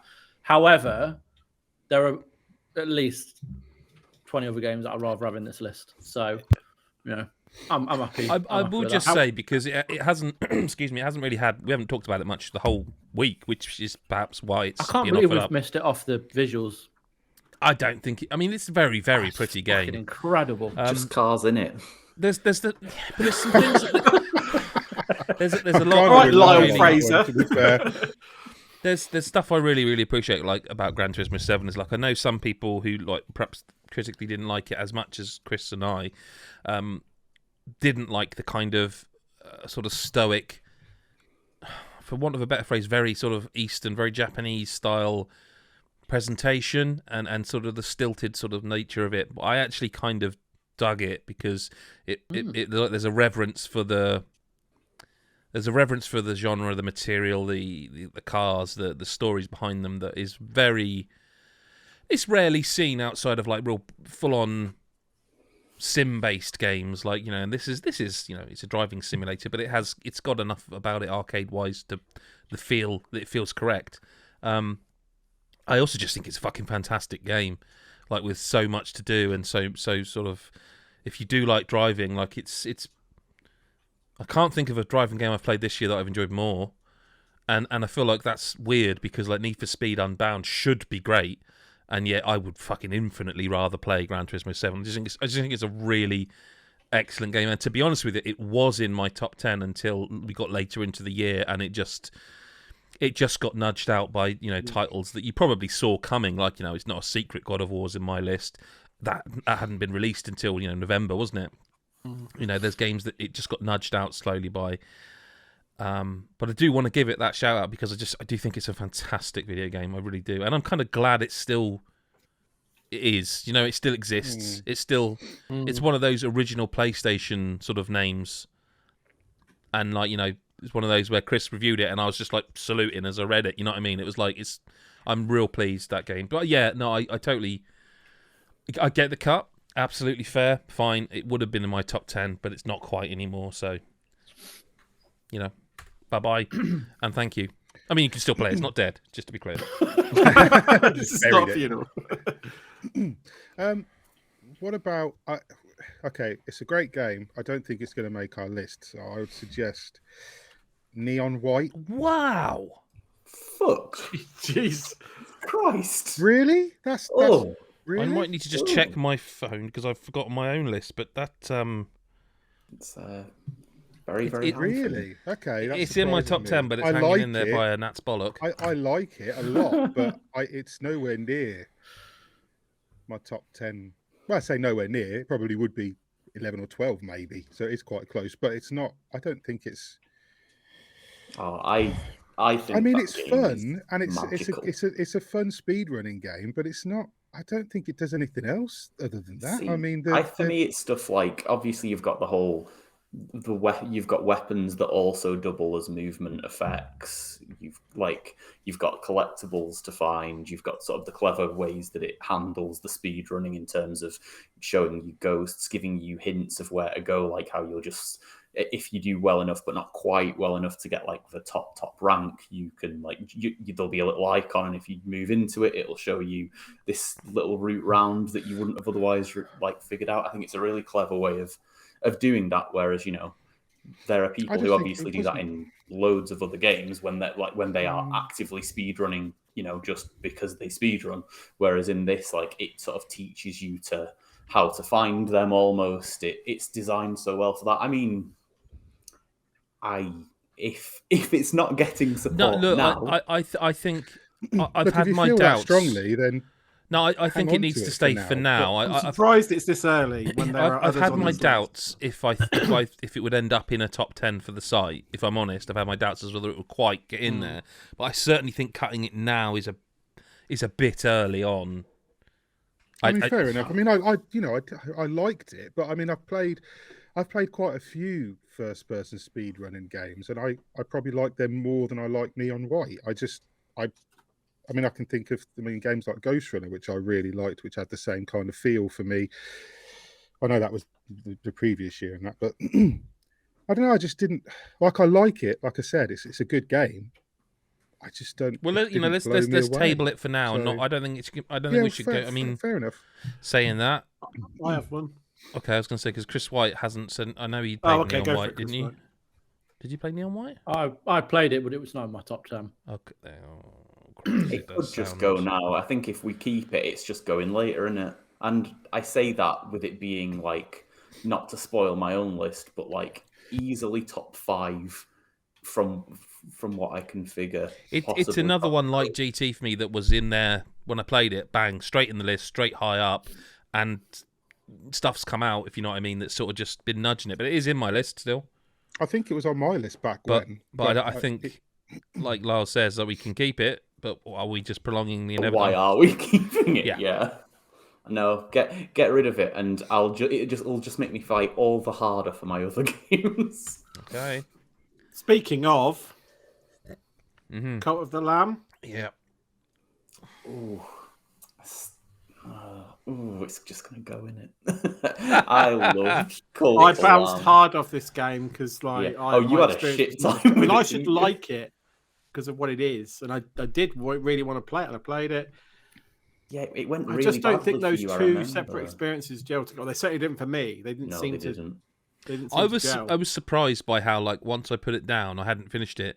I just never went back, and I really thought I would, and I just didn't. Now, whether that's a byproduct of playing other stuff, because I really enjoyed while I was playing it, and then when I stopped, I was just like, I think I'm done. I think not so much I didn't enjoy it, just I think I've had my fill, which is, we're allowed to do that as well. But yeah, again, I could do a big talk now about all the things I like about this game, but realistically, I watched a couple of people play it, and I didn't want to play it.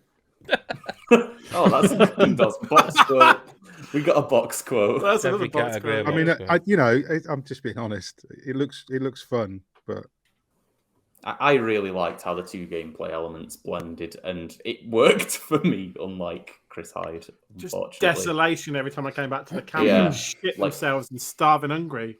Like, I kind of liked the idea that you had the two sides, and that I enjoyed the two sides, and the way that you would like balance out a run of like, okay, well, I know that this material might be the thing that I'm struggling for at this point, and then all the different perks and stuff you can pick. But I mean, it didn't hit for Chris Hyde because that went disastrously wrong, and we still can't really work out why or what happened to his poor cult that just weren't functioning at all. Can't pick like berries off a bush on their own. Yeah. Anyway, I mean, for me, it's nowhere near. But if it goes, it goes. I'm fine with that. I'll say sternly and sadly. I think it's gone. Should we not cut one of Lyle's and cut one of mine for a minute? Yeah, sounds nice. Fire Emblem Warriors 3 Hopes. Yeah, that's not one of Lyle's. I mean, you'd think so at the start of the year, wouldn't you? It's I still maintain it's a magical game. It's really good, but it's again, it was in my top 10. Stuff's pushed it out. Yeah, it's not. It's not in your top 10, and you've played it, and the rest of us haven't. It's a bit like the other ones we're cutting, I think. I do think it's a fascinating game because and we talked about it in Most Anticipated. I'm so interested to see what Fire Emblem Engage is on the back of this, and on the back of how this took 3 houses and made. I know that it was very clearly a Musu, and they were making it like that. But I do think it was very interesting, and I'm really intrigued to see what Engage offers up. But look, we've got a lot of games here, and only Lyle and I have played it, and I don't think he feels as strongly about it as I do. And it's a site top 10, so it can just be deleted. It can say, I can say thank you for giving me that one Musu experience that I will remember and cherish, and will never say. There might be another one day. No, there won't. I've got one that only recently came off my own list, and I think you may agree by how quickly we all bounced off it, which is Rainbow Six Extraction. Is that hung on to your list still? think so.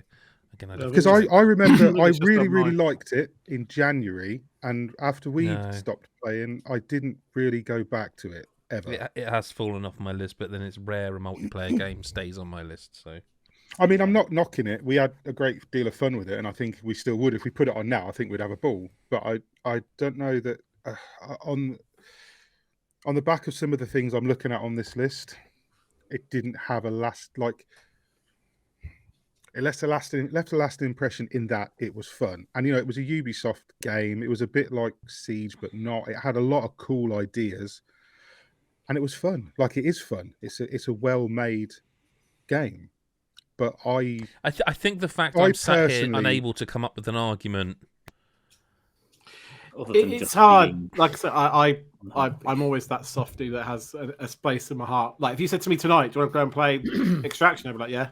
Like I said that earlier in the week, I think. Like, I guess the fact is, no one's going to say that to me tonight. Like, which is more the point, maybe. I loved it, but I think I just can't muster the passion to argue for this to stay on the top 10 versus some other things. Some of the other things which want exactly. And that, you know what? exactly It did well. It did well when we did best multiplayer. It did. It came. It did have it. We gave it its props for what it is. Airtime, and it deserved it in other days as well. But one of the 10 best games of 2022. Maybe I do not think it is. Maybe not quite. Bye. Maybe not. Okay, I want to sticking. Yeah, go on, Lal. I was going to say, sticking on the games we've talked about for multiplayer, I was going to mention Shredder's Revenge. Yeah. Is that going to make a top 10? No. I mean, Chris was a White good one of reacted. those games. No, my chair went funny. I'm fine. I'm fine, sliced it. It's a fantastic game. It's not like on a par for me with the likes of Streets of Rage 4. No. It's a very good It's an absolutely game. fantastic attempt at bringing the Turtles into a decent game for once. But it's not a like top 10, is it? No, but there was that really poor one that they made. It was like when they made I can't remember who the developers were. I don't think it was. But it was like you remember Transformers? They did Transformers and then they did Turtles. It was like something in Manhattan. Yeah. And it was just dreadful. And then there's just never really been a good Turtles game for a long time. In fact, since the arcade days. And this was like so much fun to play on your own with other people. It was like little things like the fact that the voice actors, although they're not in it a lot, go back to the cartoons and just it was that Platinum feel Games, by the way. It was Mutants I in thought Manhattan, 2016 It Platinum was. Games. Yeah, it was dreadful. Activision. It was dreadful. Because it was like the Activision had the Turtles game. They had Platinum make the Transformers one as well, and there was another one that I forgot the name of. It was another anime, actually. Oh, The Legend of Korra, wasn't it? Yeah. And they were all sort of bad to okay at a push. Yeah. But yeah, I think it's not going to be in the top 10. It's not in my top 10. Bye-bye, Turtles. Bye, Turtles. Down to 18. Is it bad that I've thought of other games? No. I mean, if you got to add them, you got to add them. That's what we're here for. Go on. Diafield. Oh, how's that not on there? I don't think it's on there because no one thinks it's in the top 10, but I will add it. I thought about putting it on there, but then I thought I don't want to just be like, I just want to give it its dues, but it won't make the top 10. No, it won't. So I feel like I've done that already. Yeah. It's been my top 10. It's phenomenal. Like, it's such a no one played it. No one in it. But then there was no fanfare around it. Like when we talked about it previously, I said I had no idea what it was until you told me about the demo, and then played the demo. It's like incredible, and then the whole game was consistently fantastic. I never got bored of it. Whether that was the combat, the story, the characters, it's a really good game in every kind of aspect. I'm surprised Evil West isn't on there just for consideration as well, even if it won't make the 10. Well, we can put them both on, but I think both of those go on and come back off. Well, probably. I really feel do. like I mean, Evil I West love was on there. Diafield. I thought I added Evil West to the list. Yeah, I think we deleted I it. can add it back on. But It was more No, just don't. because I mean, we've if it's going talked to about go on them. and come off, it's fine. I mean, there's no point. But I'm surprised it wasn't, and I hadn't spotted it as missing. I think it was one of the preliminary cuts, and maybe you missed that someone suggested it. And maybe, yeah, because I do think it was worth a. But to be fair, I think that and Diofield have both had shouts. We've spoken about them both. Yeah. If they're not going to make the 10, there's not much point adding them. But we have discussed them both. I mean, Evil West, I'm the only other person. No, Chris has played it as well, but it's not on my top 10, not even close. No, it's in my 10. It was great. That's a very good game, and I feel the same way about the Diofield. Like, it's a very good game, but it's not in my 10. Not now. Not now. We've got to this point and everything's out, so to speak. Like, I can't. I can leave it on there, and we can move to a different game, absolutely. But cut it. Cut it. It's not our team's top 10, but it's a fantastic game.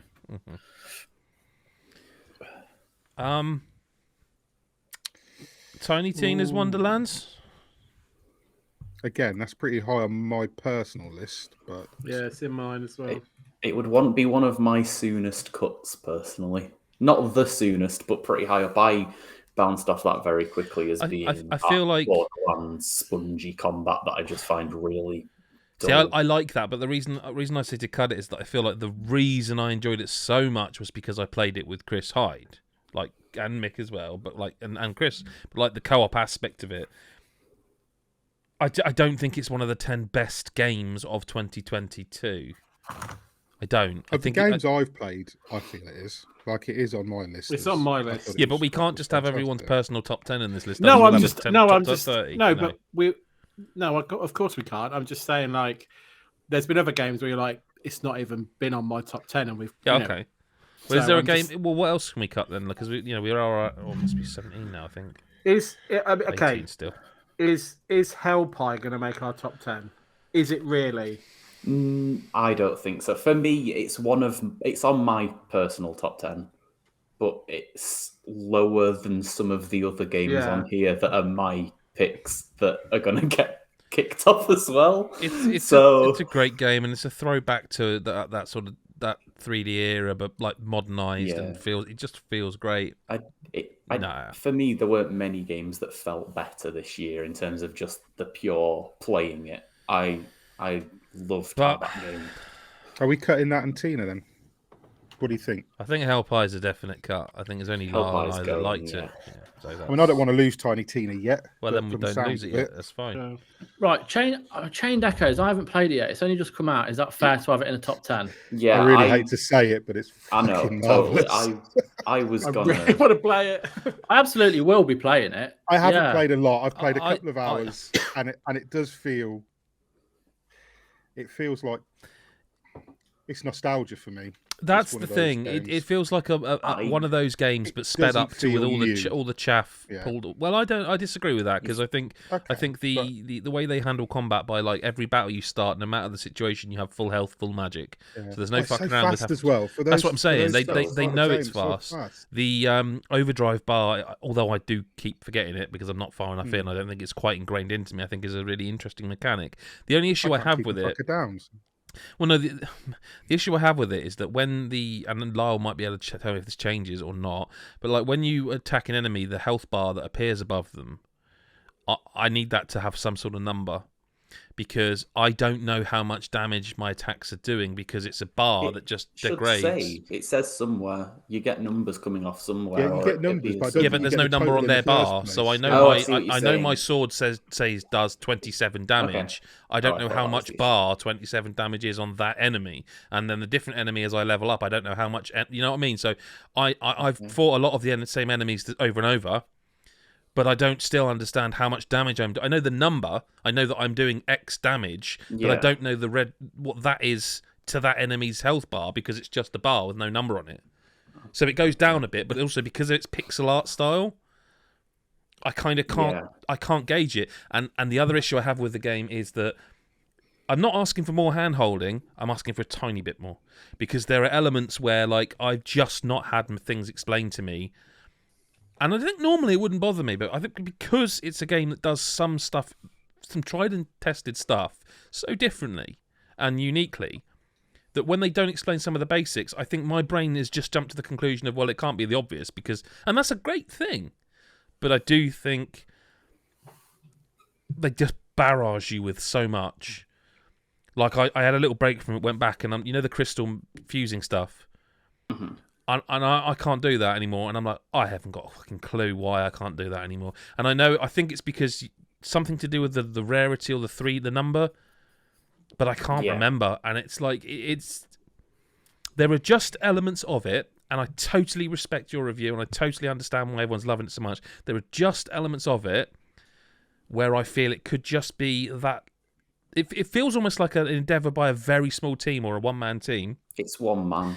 Right. And it yeah. feels like if it just had a little bit of input from outside, I would be with you. Do you know what I mean? Yeah.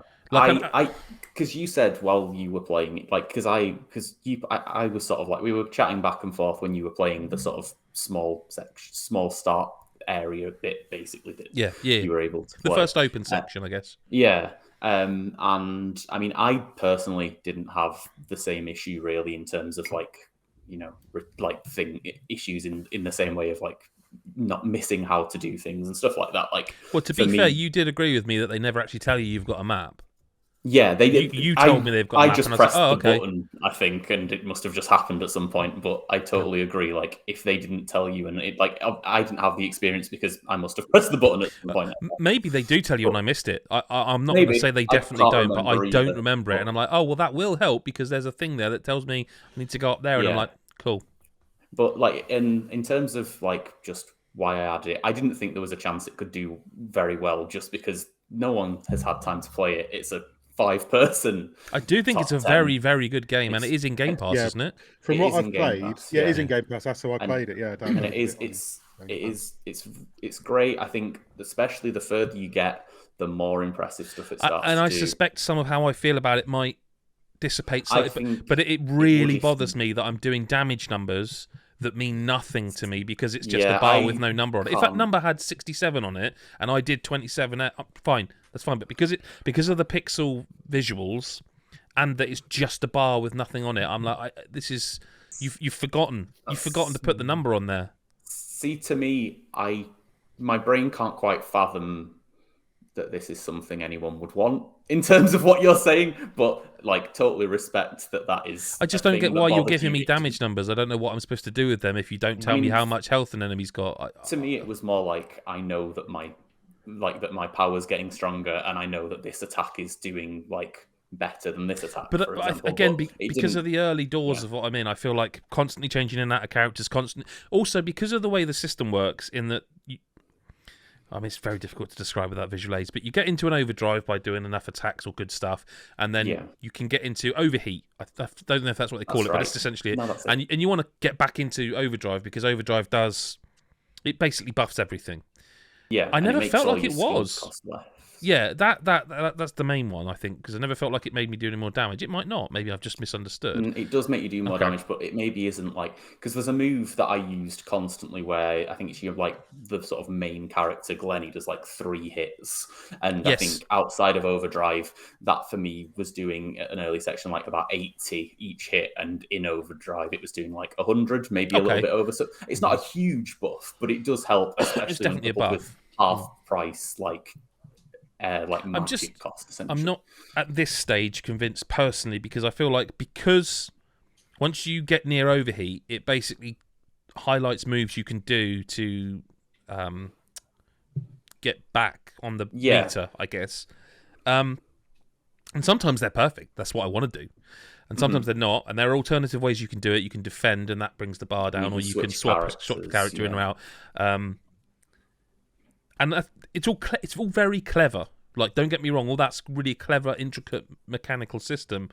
It was sometimes it worked better than others for me. Like, it felt like, well, I don't want to defend, and I don't want to change that character because I changed that one in. You should want to do what you need to do to change that, though. Really, like, it should be, well, this is the balance of do I want to stay in overdrive or not. Really, that's how I do it. And that's totally fair. I just kind of felt like I have finite time and you're making me make this battle take longer because of the systems you've implemented. And like I say, it's a complaint that I suspect could dissipate the further I played it, because I do think it is a very good game, and the fact it's made by one person is astonishing. And it's also clearly made by someone who is a big JRPG fan. Absolutely. Because the speed of it, the speed of moving around alone. Exactly. It just feels faster. It is. No, it is faster. And it's one of those, for me, it's like I said, it's the nostalgia thing. And I guess it kind of is, because that I used to play a lot of JRPGs once upon a time. And but it was like when I played Octopath Traveler as well. And I played that on Switch, and that was the perfect game for that. And I feel like if I was playing Chained Echoes, if I could play it on Steam Deck, which that's where I am playing it. And if I was sat on like a rainy day, absolutely, on the couch with, it's the sort of game that I'd lose hours and hours and hours to. And to a certain extent, I wasn't expecting that, because I've kind of moved on from wanting to play those types of games. But then Octopath got me, and this got me like the same way. In a couple of hours, I was like, I just wanted to play more. So I think it's absolutely. I'm glad that Lyle added it to the list. Yeah, whether it's a great ultimately game. Staying or going, I'm glad that it's been added to the list, because it is a late entry, but it is really, really. Yeah, it's worth checking out if people are on the fence. It is an unfortunate late entry. That almost more than anything else, it's hard to really say that there'd be an easy way to argue it for that reason. Like, it's such a long game as well. Like, it took me a very long time to finish it. Not to spoil how long it is, but fucking long is the answer to that. But like, in that runtime, so many different clever things happen, so many different types of like little tweaks to the battle, or then changes to the battle system after 15, 20 hours. Suddenly they shake it up enough that it feels totally different. And it totally feels like one of those that in 6 months' time I'm gonna feel like really stupid that we cut it. But I mean, possibly, yeah. But it could be worse. It could be Sports Story. It could. Which, yeah. I don't know what we doing. Are we parking, or are we cutting, or we keep? No, I think we might as well cut it now. But I wanted to add it, even though I knew there wasn't really a chance that it would ever make sense that it could make the top 10. It's just such a big game to have more this than late. anything. Yeah, that's fair. It's a miracle it's even had a shout out. Full stop. 100%. It's that late. Yeah. But I've not played enough to back it over anything else. No, either. Totally. So... And it's unfair to expect anyone else to be able to. But I just wanted to say, I'm the person who probably plays the most RPGs for the site. And in the year that I finally finished Persona 5, this was the best RPG I played. 100%. That's absolutely amazing comment to hear as well. Like that. Yeah. So it needed to be mentioned at some point, but it's gone. Oh, no one sort of wants to make the next move. Go on then. What? Kirby. Go on then, Chris. Yeah. And I feel the same way as you, but it's got to go, hasn't it? Yeah, it has. Yep. Yeah, I mean, I've nothing to add that I haven't said. Yeah, we said a chunk about it. It's a delightful game. It's not. It maybe would push into a 15 for me, but I still think just for me. Do you know what I mean? Yeah. It can't. It literally cannot compete with some of the big hitters on here. It just can't. Mm-hmm. So it's an easy cut, I think. So yep. What about 5 to go? I haven't played it, so Rollerdrome. This was one I was going to come to next as well, because I have played it and it didn't really grip me like it did some others. I don't know how well that's going to go down. I think it's a cut.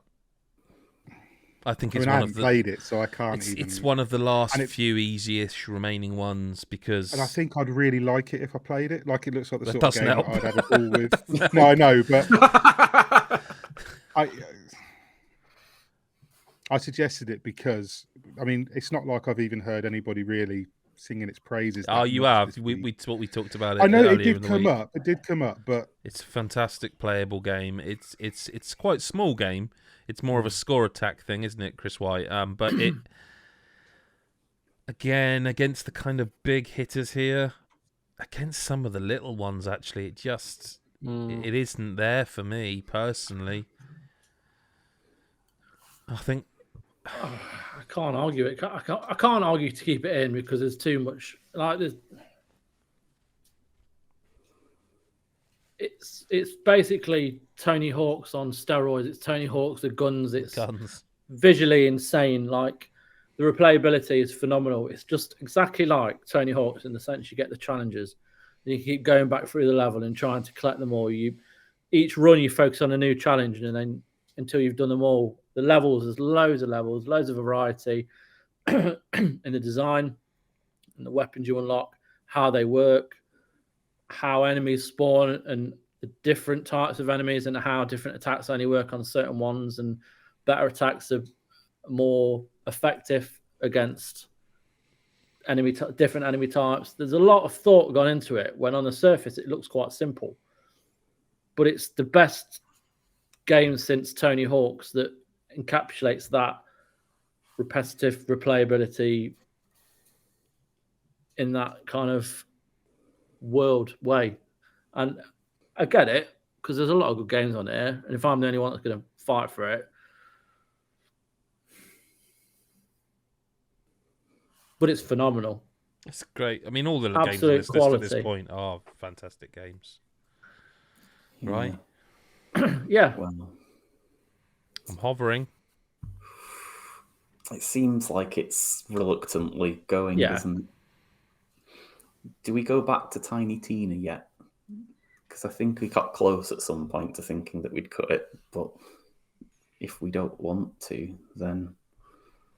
Sorry, I think I was the only one who wanted to keep it, to be honest. Like Tiny Tina. It's on my top 10, so yeah. I also would want to keep it, but I know there's there's very few... I'm trying to think if there's a game on here that's I've played that's not on my top 10, because obviously that's a thing. I think there might be one. I wonder if it's one that I agree with. There's one game on this list that I have played that isn't in my top 10. What's that? Yeah, well, maybe we should move on to that next, maybe after Tiny Tina. Immortality. I think, yeah. You said it, I realised. And I know that's going to upset Chris White. But I think we need to talk about that. The only reason I didn't bring that up is because I know how much Chris will want that to I feel bad. But I feel like the other guys had a completely different experience. Well, I didn't like it, straight up. I'll say that. And I'll say that as a fan of Sam Barlow's previous work, Her Story and Telling Lies, adored both of them. But I will say Immortality, it's probably the game I bounced off quickest and hardest. I can't tell you why. I tried, didn't I? We had the podcast discussion, and I tried to articulate why, and I can't, and it annoys me, and it upsets me, because I think Barlow's out there doing really cool, weird shit. But it's almost like, look, you guys have this conversation. I've made my status on this feel very. The reason I didn't target it is because it's not fair for me to do that. I don't think, but it's the same. Really I hard. didn't feel like it. It's really hard because I think what it's trying to do, and for the most part succeeds in doing, is really ambitious and is good. And, I just think that, well, clearly the ambition doesn't always land in terms of everybody's experience. Like, it's not just different people have different experiences of this game. Some people have shit experiences of this game and will bounce off it. And I think that's the only thing with me. If it was a case of some other games where it's like you just have different experiences and that just affects the story or something, that's different. But like I said, I finished this game, saw the credits, and still didn't have a clue. Not have a clue, to be really fair to the game. I had some clue, but I still had to read up to actually get, okay, that and that. Okay, that makes sense. That's why, okay, I missed that. And then you go and see some things, okay, I can kind of join some dots. But maybe it should be applauded for not holding my hand and ramming a narrative down my throat. I don't know, but I think both can be true. Yeah, and I think it's just that the other day when I won't go over it again because there's no point. We spoiled it in other days. Day 4, wasn't it? Yeah. But when Chris White explained the plot, so to speak, I was sat there and I was like, we didn't play the same game. Yeah. Because if I'd had even a fucking inkling of what you described, I'd have seen it through. And that's on me or on the game. I don't know. Again, maybe both can be true. I don't know. Really interesting conversation. It really is. There's also bits about that game I adore. Like I said to you before, the concept is cool as fuck. The concept is cool. I think the acting and delivery for an FMV game is like the best I've seen. So like, you know, there are certain aspects of this game that are absolutely phenomenal, and I almost want there to be an Immortality 2 or of the like, and it lands it, because I really like the concept. I really like the way it went about its thing.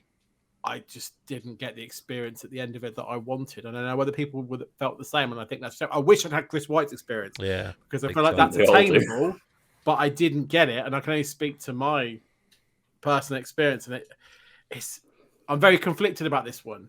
But I had to put it out of my top 10 because of all the other games, but also being true to my actual experience of it.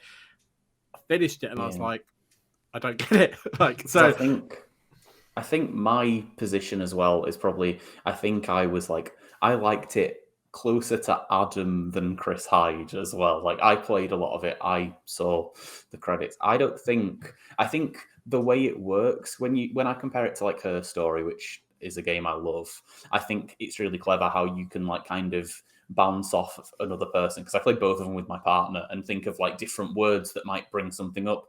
And in this game, I kind of feel like it was just, I'll randomly click an object and it'll take me somewhere, and it never really felt like there was any sort of rhyme or reason. It just sort of felt like I might as well just been pressing like a shuffle button to see what scene happened next. And I didn't really feel like it lended itself to it feeling like a game almost. It was just sort of, I'm finding random things. And then alongside that, I thought, and I was prepared to fight for in best moment for something in that game, because that really stuck with me. Like, that would be a personal best moment for me, hands down. But almost like there are plenty of other aspects of that game, like that just didn't resonate with me at all, that didn't pull me forward wanting to play, and just made me feel realistically disappointed compared to other Sam Barlow games, really. It's like the other thing for me, like, which I guess kind of sums up, because I spoke before when we were on the pod about I didn't have a clue what I was doing, right? which was a bit of a theme. But I literally found out after I'd finished the game that it matters how you scrub. And you know, when we spent ages talking about finding the right pinpoint of a scene, it's because it matters which type of scrubbing you use, and you can only see certain scenes if you scrub in a certain way. And whilst the game does tell you about two different methods of scrubbing in the how-to at the very start of the game, it doesn't make that explicit, like, if one doesn't work, try the other. So I only figured that out. I don't know if I knew that now. What do you mean? How can that? What types of scrubbing? There was a faster one and a slower one. Oh, okay, speed of scrubbing. Okay, sorry. Yeah. So sorry, like, video editor head went on. Then I'm like, yeah. When we were on the main pod, I remember saying to Lyle, "Do you remember almost getting a scene, but it kind of..." I mean, there are you can be real. You know, you can scrub through quickly, or you can frame by frame, or change it to time code, and you can. Yeah, that is a real thing. I just don't know the relevance of what you're saying. The game's making stuff up. I'm saying that you only flip into certain scenes if you're scrubbing in a certain way. Gotcha. Yeah. And I didn't realize. Again, I might be being stupid, but I only figured that after I saw the credits, and therefore I think I missed certain scenes. And I don't know if that's unique to console, because we had this conversation about vibrations and stuff as well, Chris, because you played it on PC. Like, so I don't know if that's unique to console, or you can do it different ways on PC. But that was the other thing for me. I was like, oh, well, that would have been useful to know for the last 5 hours of trawling through stuff that I was investigating. So I feel really conflicted, and I want to give Chris some chance to speak, because I know he feels passionate the other way. So I do want to give it the airtime.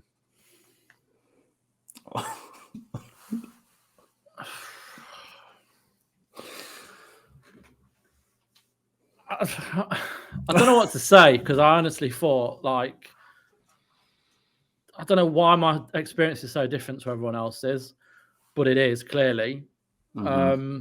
It's easily one of the best games of the year. And I appreciate its approach to storytelling. It wasn't giving you everything. I think it did a very good job of allowing you to uncover the story. Yeah, the acting's fantastic. The story itself, I didn't fully know that. Like I said, I went online after I'd finished it and looked into it. It's very David Lynchian in the fact that you can watch a film like Mulholland Drive and not understand it, but appreciate it's what it is, and you make your own mind up about it. That's what I loved about Immortality. And the fact that this isn't going to be on the list is fucking ridiculous. But I can't say anything else. Like it's phenomenal in everything it does. It's a unique experience, isn't it? But that is it. That is my experience, and not one of you have had that. So I wish I had. Is all I could add to that. I desperately wish I felt what you felt. I just want to say this is fucking incredible. Like this is literally. Do you want to park it off at the bottom? Not cut it completely. It's not. I don't think it's worth it, mate. Because the thing is, there's games that I haven't been as enamored by, which will make the list because I know a lot of other people. You know, if we're going to cut it, we'll do it now. But I don't agree with it in the slightest. But like I said, do you want to make a little second list down the bottom here that we keep and see how we get? How many have we got left? It's about 15. It's fucking Shadow of War all over again, isn't it? It is Shadow of War all over again. There's 14. So there's 14. So for it to stay on the list, we only have to cut 4. I know there's a lot of really good stuff on there, but like maybe I could cut 3. Maybe it makes I could 10. cut 3. Maybe it lasts. In fact, I could cut 4. I could cut 4. I could cut many. No, I couldn't. I could cut 4 from here. I could cut 4 from here that I don't think people would be very passionately arguing with me on. And I think we'd have a top 10 that would include Immortality at perhaps number 10. I think there's games on here that we like, but no one of us adores to the same point that Chris White loves Immortality. That's what I mean. I don't think it's fair to just. That's why I'm saying I think there's 4 we could cut. That's what I'm saying. What I'm saying. And it gives us a 10, arguably. Whether we want to go that to be the 10 or not. I can give you a cut. Go on. And it's a game that I've played, and it's a game that is in my top 10. But it's also a game that, you know, I know the game. Yeah. So, Callisto Protocol. Yeah, that was going to be one of my 4. I'll tell you why it's so good, because it was so shit. I remember the journey I went on with this game. I remember messaging Adam when I first started. I was like, I don't get why you, because we had a very different opinion of it to start with, at least. Yeah, but we flipped.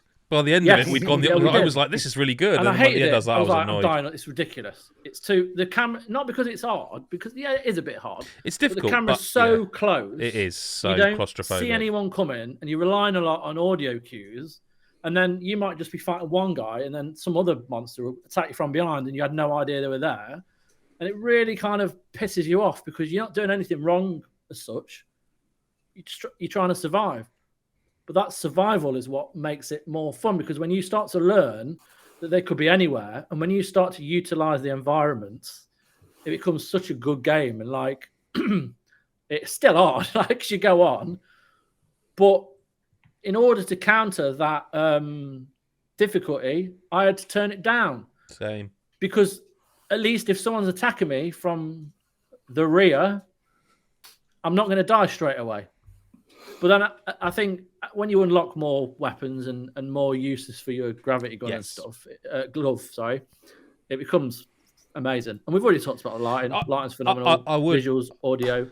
I would just say that I vehemently disliked the ending. I think it's an insult, and it reminds me of, like, you remember when devs used to like do this, where they'd end a game and it'd be like they may as well have said, "Hey, for the real ending, fucking buy the DLC or the sequel." Oh, it's like massive. the kind of arrogance. I don't know if the not true ending, but whatever happens that you don't see, where they kind of go back on it, as it so to speak. There's either DLC coming that will finish it off, or they're going, well, hey, we've got to have a sequel. But do you know what? Either of them one of them feels incredibly arrogant to me. And the other one's like, you cannot do that in 2022. Sell me an ending that's DLC. You know what I mean? And I'd be more bothered if the ending would be continued in DLC, because that's I think so, yeah. You have to buy the season pass. Yeah, I think I'd be more annoyed by that. But I do think it's quite arrogant to be like, we're going to make a sequel. It's like, you're a new IP, but fair enough. They are probably going to make a sequel, I would imagine. So there are definite issues with it. It also look. I know that if anyone can go, hey, I'm going to make Dead Space, it's the team led by Schofield who made Dead Space. Like, do you know what I mean? I know that that team has the right to do it. I just wish it was a little like there's no part really of that game where I'm not thinking of some like if the only time I wasn't thinking this is like Dead Space, I was left thinking this is like The Last of Us's clickers. Like that's the only thing in terms of originality. And I know, like I say, if anyone's allowed to make a game that is heavily inspired by or a spiritual successor to Dead Space, it's this team. I just wish it wasn't quite so Dead Space at times, like even down to the 3D printing sort of thing of the you know what I mean? Like I just wish the battery, the health on the back, the health the on the back, or whatever it is, yeah. And like it doesn't make my list, and I know it makes yours, and I do understand it.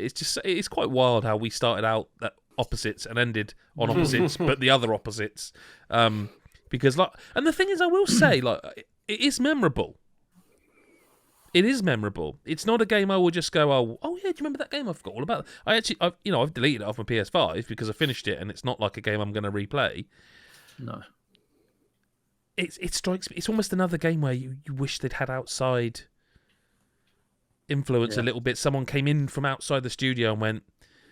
I mean, the solution wouldn't be pull the camera back because then it wouldn't be scary. That would be gone.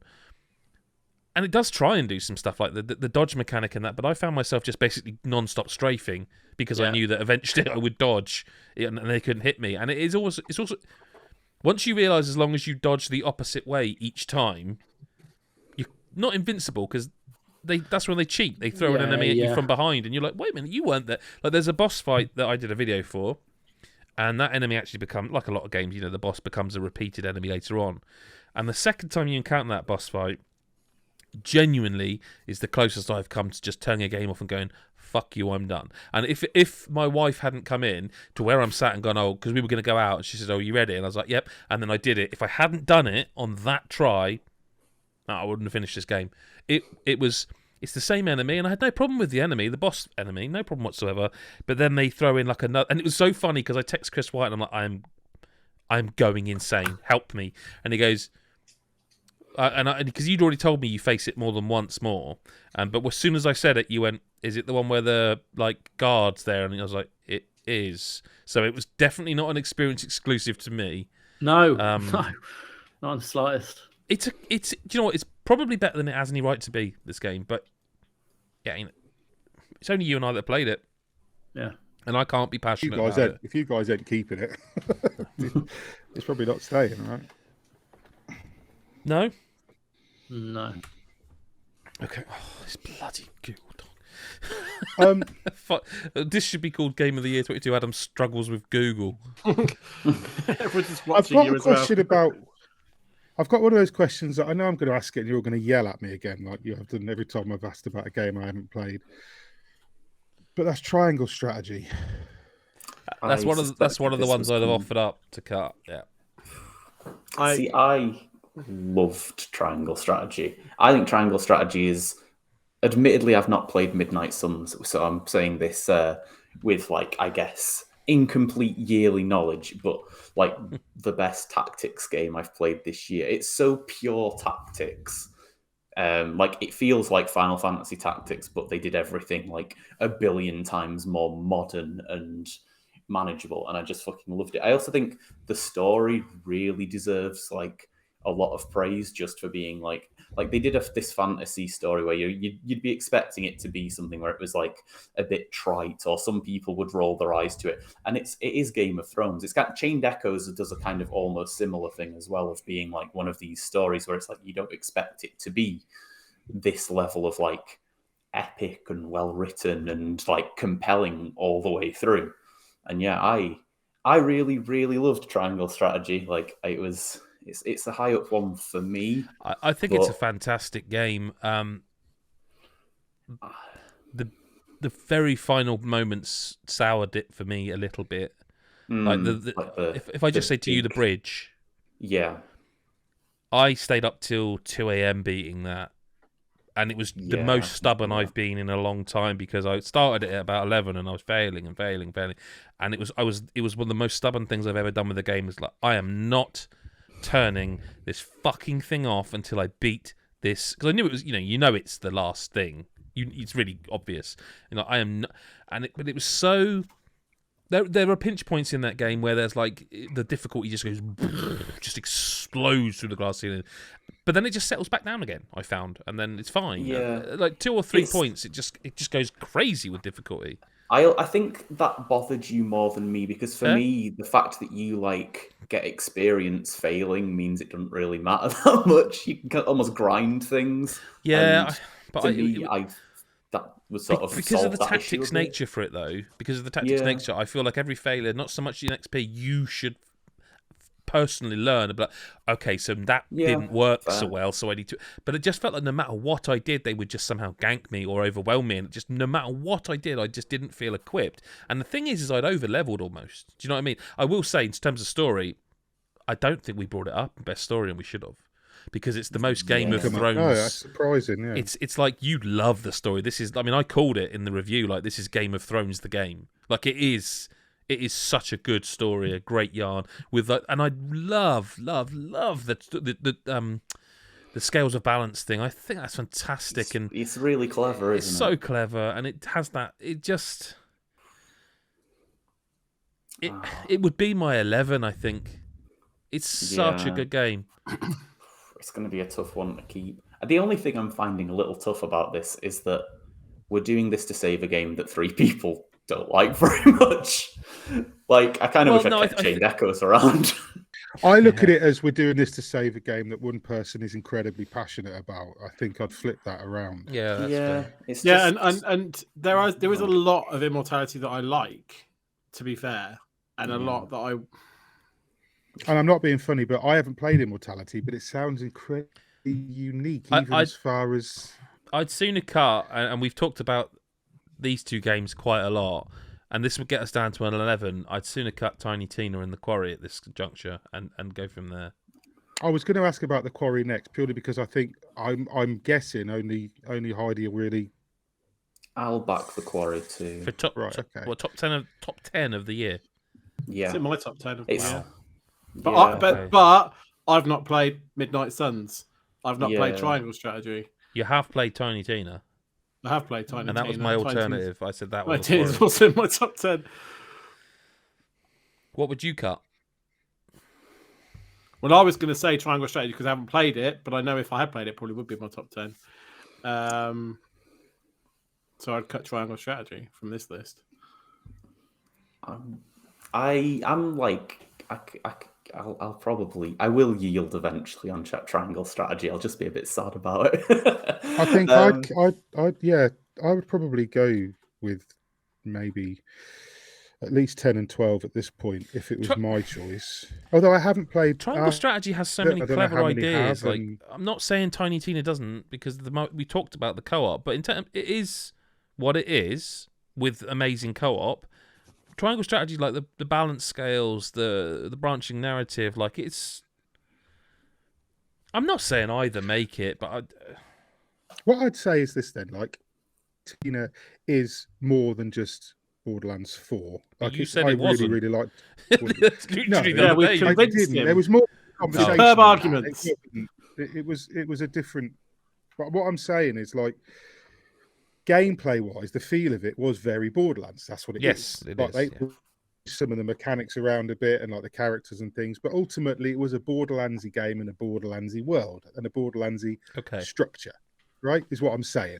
So as much as it's on my personal list, but already games have gone that are on my personal list, and I don't know that it to be. I don't think it did enough to stand out in, like, I would cut other games before that, but they're games that you guys would fight for. So not like we said the other day, throwing yourself on your sword. I'm not doing that. I think we all need to stop saying or talking as though, I don't want to suggest that because you guys won't. I think if it's something, well, mainly it's cut, because we're just talking around games otherwise, aren't we? Yeah, okay. Like, I could happily cut 7 and 8 because I haven't played them, but that's not going to happen. Do you know what I mean? So what, like. Can I ask a genuine question about that? How many people are going to fight for Arceus? Yeah, I had a feeling this was coming. Because it's dropped out of my 10. Sorry, Chris. I try to talk about the games I know. That's why I don't suggest necessarily other people's picks, because I haven't played it enough to say. No, but that's why I wanted to have a conversation about it, because actually if there's more ambivalence for that than some other games, then that's the earlier cut, surely. I think Arceus is the step change that the Pokemon company should have made for the games, and we talked about this, and I don't want to rehash too much of what I said, but I think it's a phenomenal game that I just it was so engrossing to me. Like it fucking annoys me that that's the kind of lesser Pokemon game of this year when it's not. Because even if Scarlet and Violet didn't run as badly as we all know they did, Arceus, I think, is still a better game. Just because Pokemon went open world properly with Scarlet and Violet, but that means nothing. Like that open world has nothing about it. The design of it is poor. It's the textures are poor. The traversal's not right. All the stuff they did, like the traversal wise, is in Arceus, and it's better. And like the whole feel of Arceus is better. Everything about Arceus feels good, which is not something that you normally say when you talk about an RPG. You don't, I know we've gotten to the era of games like Tales of Arise, like where they are action RPGs almost. But like in terms of an RPG, a traditional JRPG like Pokemon, whatever, nothing. You never lead with how good it feels to do this or that other. Everyone's accepted so much of the negative side of Pokemon. Everyone's accepted that the most simple of battles, you have to watch an animation, you have to see the music, hear the music, you have to see the ball pop, all of that's just accepted, and people are just like, no, that's the way it is with Pokemon. It's like, no, Legends Arceus has shown that it doesn't have to be like that way at all. You can see a Pokemon and just go and catch the fucker. Like you've always wanted to do, and they've never let you do. And the fact that make the deck's so interesting to actually, they give you different things to do that complete the Pokédex. It just, I totally understand if nobody is with me or only Lyle is with me, but like, it pains me that no one's still talking about this, because this is, just to be clear, a game that was released in January this year. That was probably, along with another game on this list, one of the first. I start my list early and I add to it and move stuff about. And this has been there since January. And at no point have I gone, it's probably time to say it. It's always been there. It's a fantastic game. But I respect that it's... Yeah. It's tough though, isn't it? Because... I don't know how it's hard because of how much that game really did change about Pokemon. Kind of like how I've waxed lyrical about how Chain Deck it, but it's not something they're gonna. It changed it, and then they went straight back to the other one. That is not true. That is also not true, because there is absolutely no way that this and Scarlet and Violet weren't in development at the same time. Like, there's no way they made Pokemon Scarlet and Violet in 8 months. They just didn't. It would explain shit, but it didn't. It would. It's not happening. There's an A team, which remarkably would be the Scarlet and Violet team, and the B team, which somehow is the Arceus team. But like, I was actually talking about this game to my elder son, who's like the bigger Pokemon fan in the family, and I said to him how, like, when I was reviewing Scarlet and Violet, I went back and had a look at like the video. I didn't have it installed at the time, so I quickly looked at the video review of Arceus, and even visually, I'm like, what the fuck happened? Do you know what I mean? Like, even visually, this game's more interesting and alluring to look at, and like, yeah, we'll see. It for now? No, I don't think we are. Hold it on I don't think we are, and I don't think there's much point, because I've given it my shout. I've said what I think of it. Yeah, I've championed it every time it's come up in any of these awards. But 2 people haven't played it. 1 person that's not in their 10. I don't know if it's in Lyle's 10. It's not in my 10, but my 10's pretty much not represented anymore by the list. There's like 2 games I think left in mine. So I don't see. I feel like then 7 and 9 go, and we toss up triangle strategy 9 is and Tiny the Tina, quarry. just for those, because obviously that's only video. Sorry, yeah, like I feel like because we've ummed and ahed about Tiny Tina's a lot, and I don't know if there's been a compelling. It fucking blows my mind, just for the record, that we're cutting something as step change worthy as Pokemon Legends, but the quarry stay in here. Well, we haven't really discussed the quarry much yet. We haven't got to it, have we? Like, we've discussed it through the week. I did suggest it, and then Chris and Lyle obviously both wanted to keep it. I mean, so. I'd keep Pokemon over it, to be fair. It's just... Is it too early to vote? Or there's too many games there. I mean, listen, I obviously said a lot about the quarry over the 5 days. If you'd said to me at the start of this, I was the quarry wondering would make the top 10, I'd be like, of course it's not, because as soon as we get to the quarry, we're going to go, right, Chris, talk for 2 minutes, and then we go, but it's a cut, say something we haven't heard the other 6 times you were asked to say something. If I haven't convinced you with everything I've said in all the other ones, then it's a cut, right? I mean, I know Lyle really likes it as well. Like, I do as well. I'm not cutting it because I dislike it. I feel like it's one of it's in my top 10 for probably more personal reasons than that. It's, there are some stonkers on this list, and that's a good thing, by the way, because stonkers can mean something else. But can it? Can it? No, stinkers. Oh, stinkers. I can't do words. Say stonkers. I've never heard anyone say, "Oh, it's a fucking stonker." Whatever. What? Okay. Yeah, you meant stinkers. I think. Okay, look. I would cut Pokemon Triangle and the Quarry.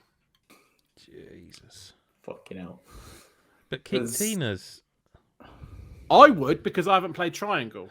And I'd have to pick those 3 if I had to, because again, I haven't played them. I was only offering Tina as a cut because you really want to keep. Just to be clear, hang on. The suggestion is, I've lost. So take Pokemon Legends and put it down here. Take Triangle. I'm not deleting them. That's why people are wondering why I'm not deleting them. It's just every time you leave a game, you're sighing. Right. So the suggestion would be, with these 3 cut, with Pokemon Triangle and the Quarry, that God is a Geek's top 10 would be a list made up of God of War Ragnarok, Immortality, Elden Ring, A Plague Tale Requiem, Horizon Forbidden West, Marvel's Midnight Suns, Xenoblade Chronicles 3, Tiny Tina's Wonderland, Tiny Kin, and Nobody Saves the World. There's a few on there we haven't discussed yet. Well, no, there's most of them we haven't discussed. Yeah, but there are also ones that I don't necessarily think would come off the list. I would rather Pokemon or Triangle over Tiny Tina. I don't think it's fair that we're considering cutting Pokemon when Immortality stays. Someone else, I think we need someone like Chris, either you to speak with some serious passion about Tina, or someone else to, you know what I mean, to second, as it were. I played Pokemon Legends. Yes. Thanks to a very kind, generous member of our Patreons and friend of the site. And I wish I'd spent more time with it, because I did enjoy it. And I feel like if I had have played more, it would probably be in my 10. But that's the way the cookie crumbles. What I would say for the rest, haven't touched Triangle Strategy. Tiny Tina's, I enjoyed what I played. And yes, again, if I'd have spent more time with it, but that's the problem we have, is that we all are reviewing, and it's not like I'm not complaining, because I'm fucking privileged as anything. But if I hadn't been reviewing Game A when that came out, I probably would have played that, or if I hadn't been playing this or whatever. So, but as much as I love Immortality, what's the difference between you and Pokemon? There ain't a lot. So I don't think it's fair that we're just keeping it. As much as that, Immortality, as much as I fucking want it in the 10, man, I don't think it's fair.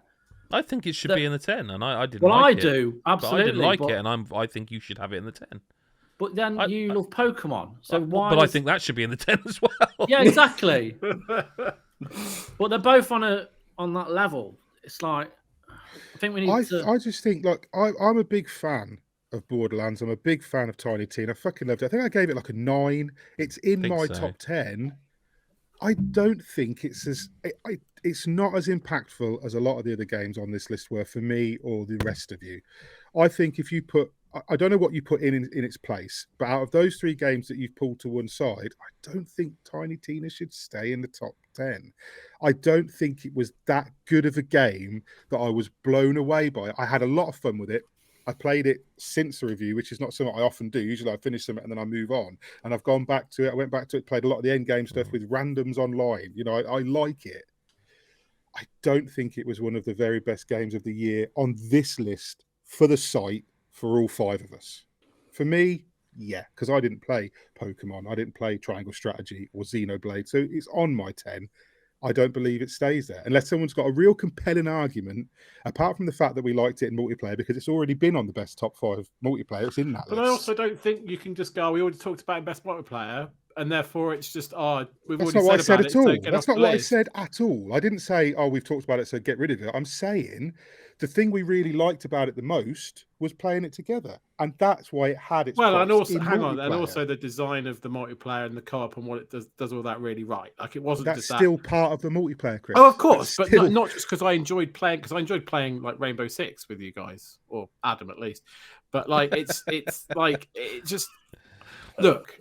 If you do I have the passion of the Tiny Tina / Borderlands series and this being a step change like Arceus is? No, and I'm not even going to sit here and pretend that I do.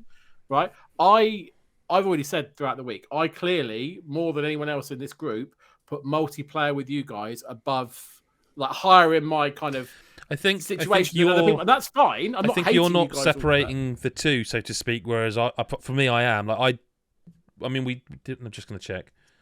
Yeah, I mean, it won best multiplayer. I don't disagree with that.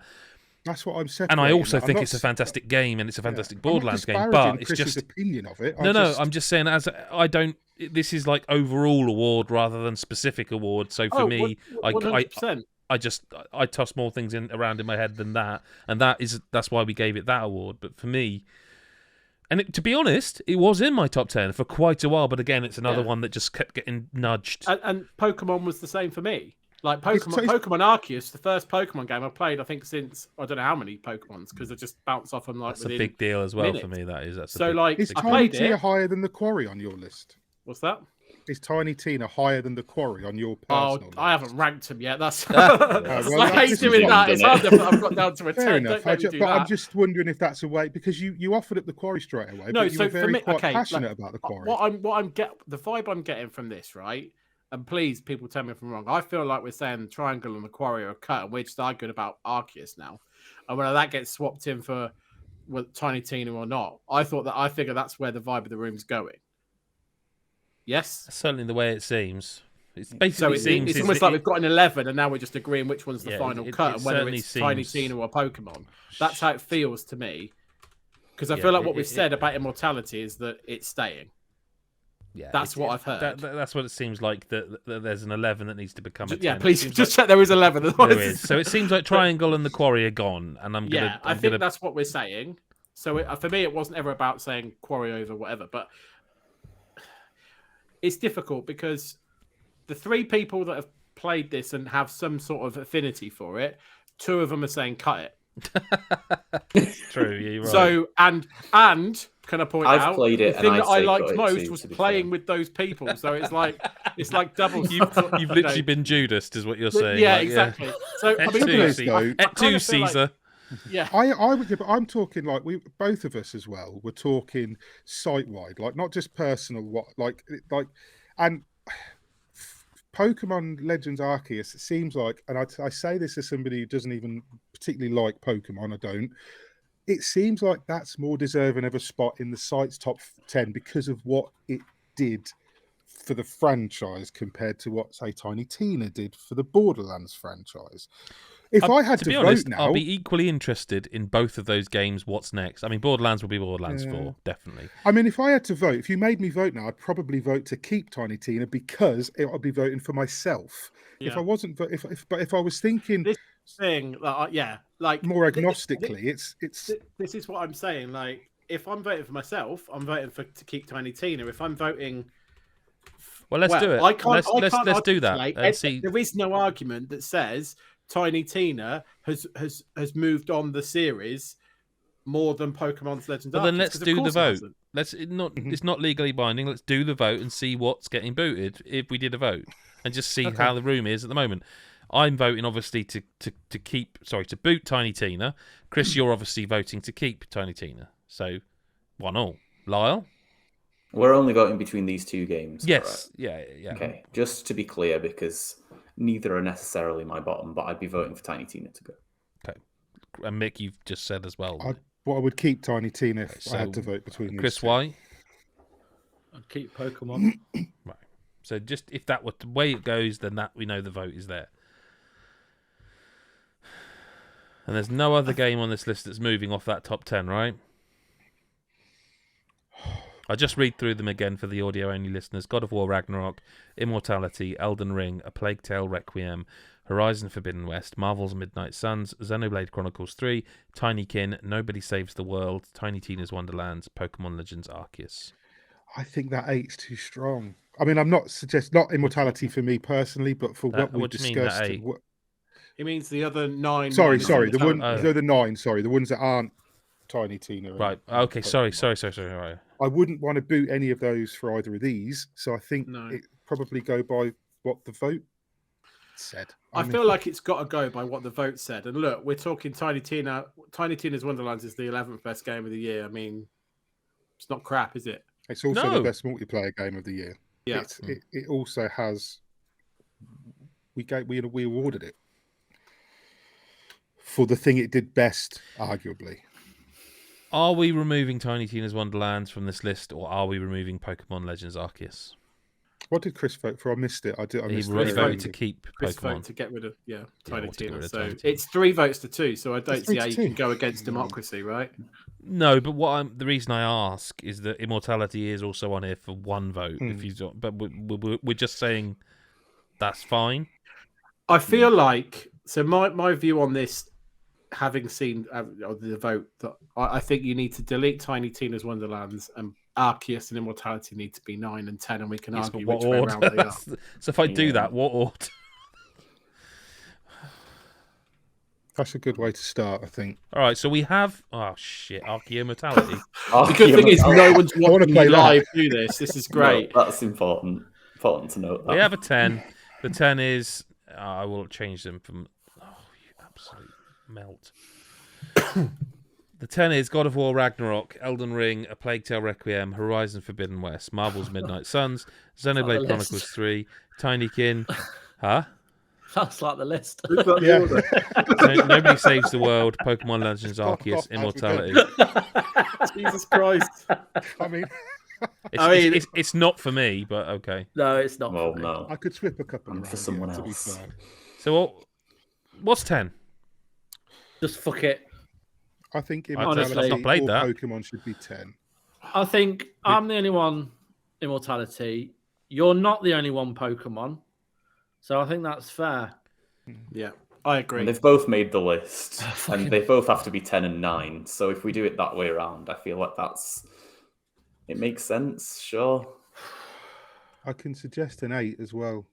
Go on. I can suggest many. Plague Tale Requiem. I would 100% lock that in. I can give you reasons. I think Lion's just come. Yeah. Jesus. I can give you reasons why. I mean, by all means. Because I've played everything else on there except for Xenoblade Chronicles 3. So I won't speak to where that fits in. But A Plague Tale Requiem did fantastic things with its story, I felt. It did amazing things with its audio. And it did some very good stuff with its gameplay for the first 2/3 of the game. I think the pacing fell apart around the point where it goes semi-open world and they just give you a bunch of stuff to do, which I liked, but at the same time, I just felt like, I don't know, it kind of took away from the urgency of everything else that was happening. I did not enjoy the 3 massive battles one after the other in the third act. I thought it was overkill, and by the end of the last battle, I was tired of it.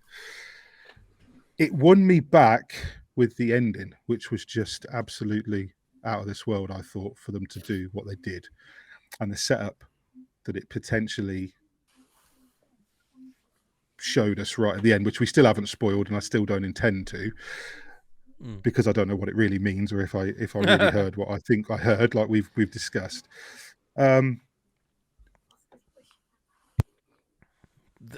But for me, it struggled with its pacing in the back third. And I think that if I was going to put it on my personal list from this, fair enough, I'd take Xenoblade Chronicles 3 out, but that would just make it number 7. Do you know what I mean? To be clear, I actually do think Xenoblade is one of the ones that needs to come down a couple of pegs. Well, that's fine. And guys, I know Chris went, whoa, when I said Plague Tale Requiem. No, I don't think Chris White's played it. I'm not, played a bit. It was more your affection. His offer, yeah. I'm not suggesting that it's bad, because at this point now, apart from Xenoblade, I fucking love everything left on this list. So I can argue all day about what order they go in. I think that what we've got here, A Plague Tale Innocence was our game of the year once. Yeah. Right? So I'm not... 2 years ago. It's high up on my list. It's like 5, I think, on my personal list. Loved it. Really did. I don't think it can go any higher than that necessarily on this list, because I think other games that are left did, like, this was very much like the first game. They added a lot of stuff to it. And let me ask a question, Chris Hyde. Forget the numbers that are on the screen, right? Which is higher on the list for you? It's very simple, just a number, or which one's higher or lower? Xenoblade or Plague Tale? Which is the higher on the list out of those two, out of interest? Like I say, regardless of whether they're at 7, 6, 5, 2, just if they were next to each other on a list, which one's above the other one? Xenoblade. Really? I had to think hard. No, you did. That's why I was filling the air a little bit, because I was like, he needs a bit more time. It's like, yeah, he's falling asleep. No, I was like, okay, I didn't expect that. I thought you were going to say the other way around. Because I think, as the only other person who's played Xenoblade, it needs to come down the list.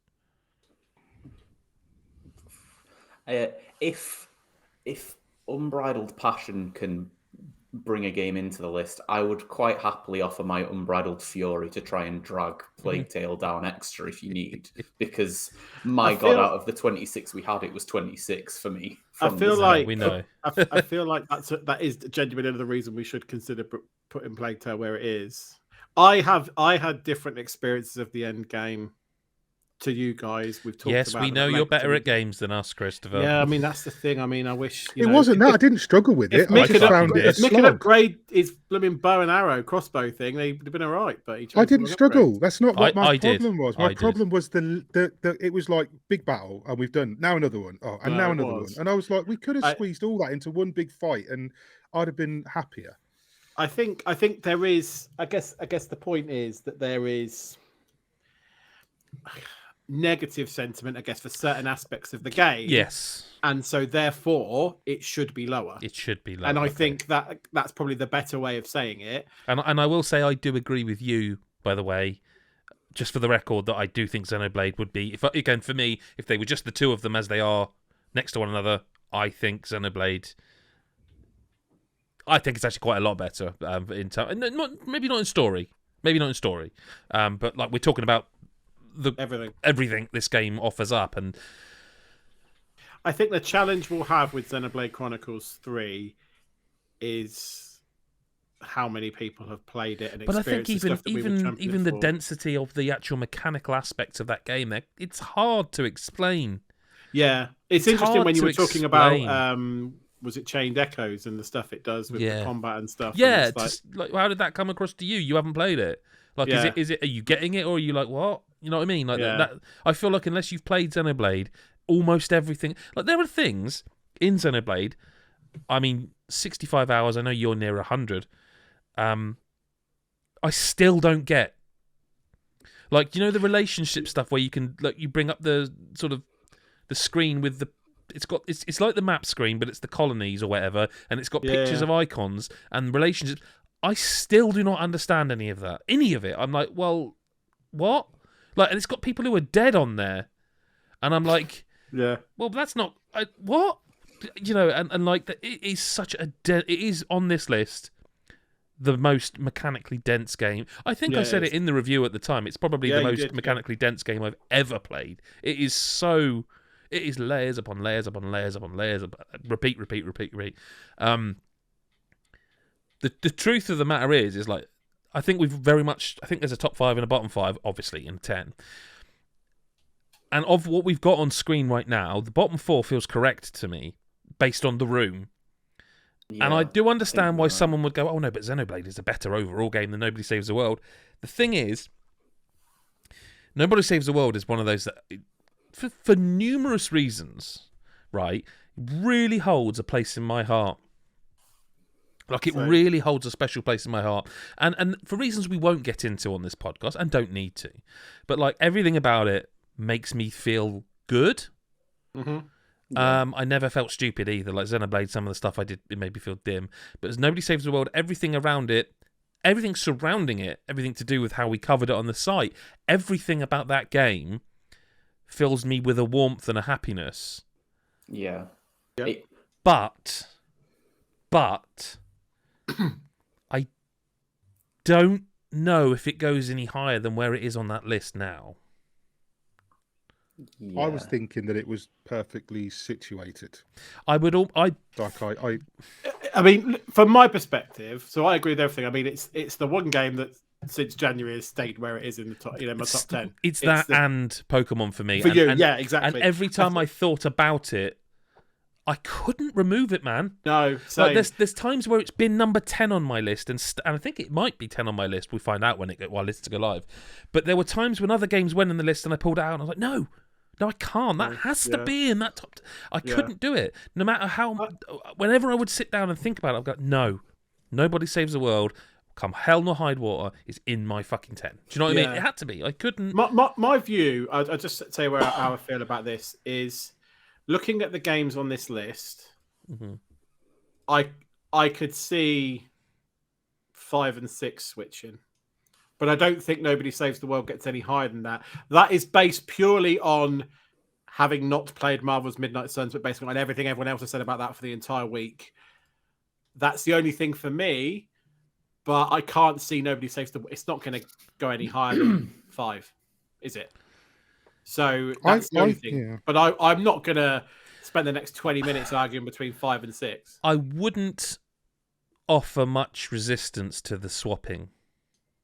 I might. But they're very similar. They couldn't be more different. The way they make you feel. And... They couldn't be more different games, but they couldn't be more similar in terms of the way they made me feel. And I played them heavily side by side. Yes. Yes. It should be noted, like, in the interim of doing these awards, you have played both of those games. Yeah, and side by side, pretty much one after the other, back and forth between, and nothing else. What's your for me, objectively, Tinykin is better than Nobody Saves the World. I feel it's also a lot shorter, and I wouldn't have been against if they'd added another world. When I think back to Tinykin, I wouldn't have been against another level or 6. No, I think they pack a lot into what's there. Oh as well, God, yeah. Tinykin. Mm-hmm. Like those worlds. I mean, you can see it all. They're both also very addictive. They're both very much. Oh, I'm not stopping but this. I found with Nobody Saves the World, I played it very much like a normal, you just go through the game, and you do what you do, and you unlock the different forms, and it's very, very. I love just the feel of the game, and it's by that is it Drinkbox? It is, yeah. It is, yeah. So that's why they're masters, by the way. Let's just say it now here and then that they are batting 10 for 10. Absolutely magic. But I think Tinykin felt the more magical of the two. I think Tinykin pips it for me. I mean, it's not much in it. Yeah, and so much. There isn't. Shotgunned like both games really quick next to each other. I don't think there's much in it. They're both so good, though. So do we have a lock bottom 6 then? I think. Do we have a lock on 5 and 6? I Mr. think White's been quiet, but I don't know how much he's played of either. like the ones I've put in bold there. Have we got a Yeah, bottom? not. No, I know you haven't played those two, have you? I played about an hour of Tinykin, but I don't feel like is that enough? Not really. That's still starting to open up a little bit. Like once you start to get out into the maps or the courses, whatever you want to call them. I'm more than happy with that. As someone who hasn't. So, is there no way of Tinykin going any higher? Well, I was just wondering that is it actually a little bit higher on the list? Not a lot, I don't think, but is it? I don't think it is. Based on what I'm looking at there, I don't think it is. For me, I wouldn't vote it goes any higher than what's on. I think I wouldn't offer too much resistance.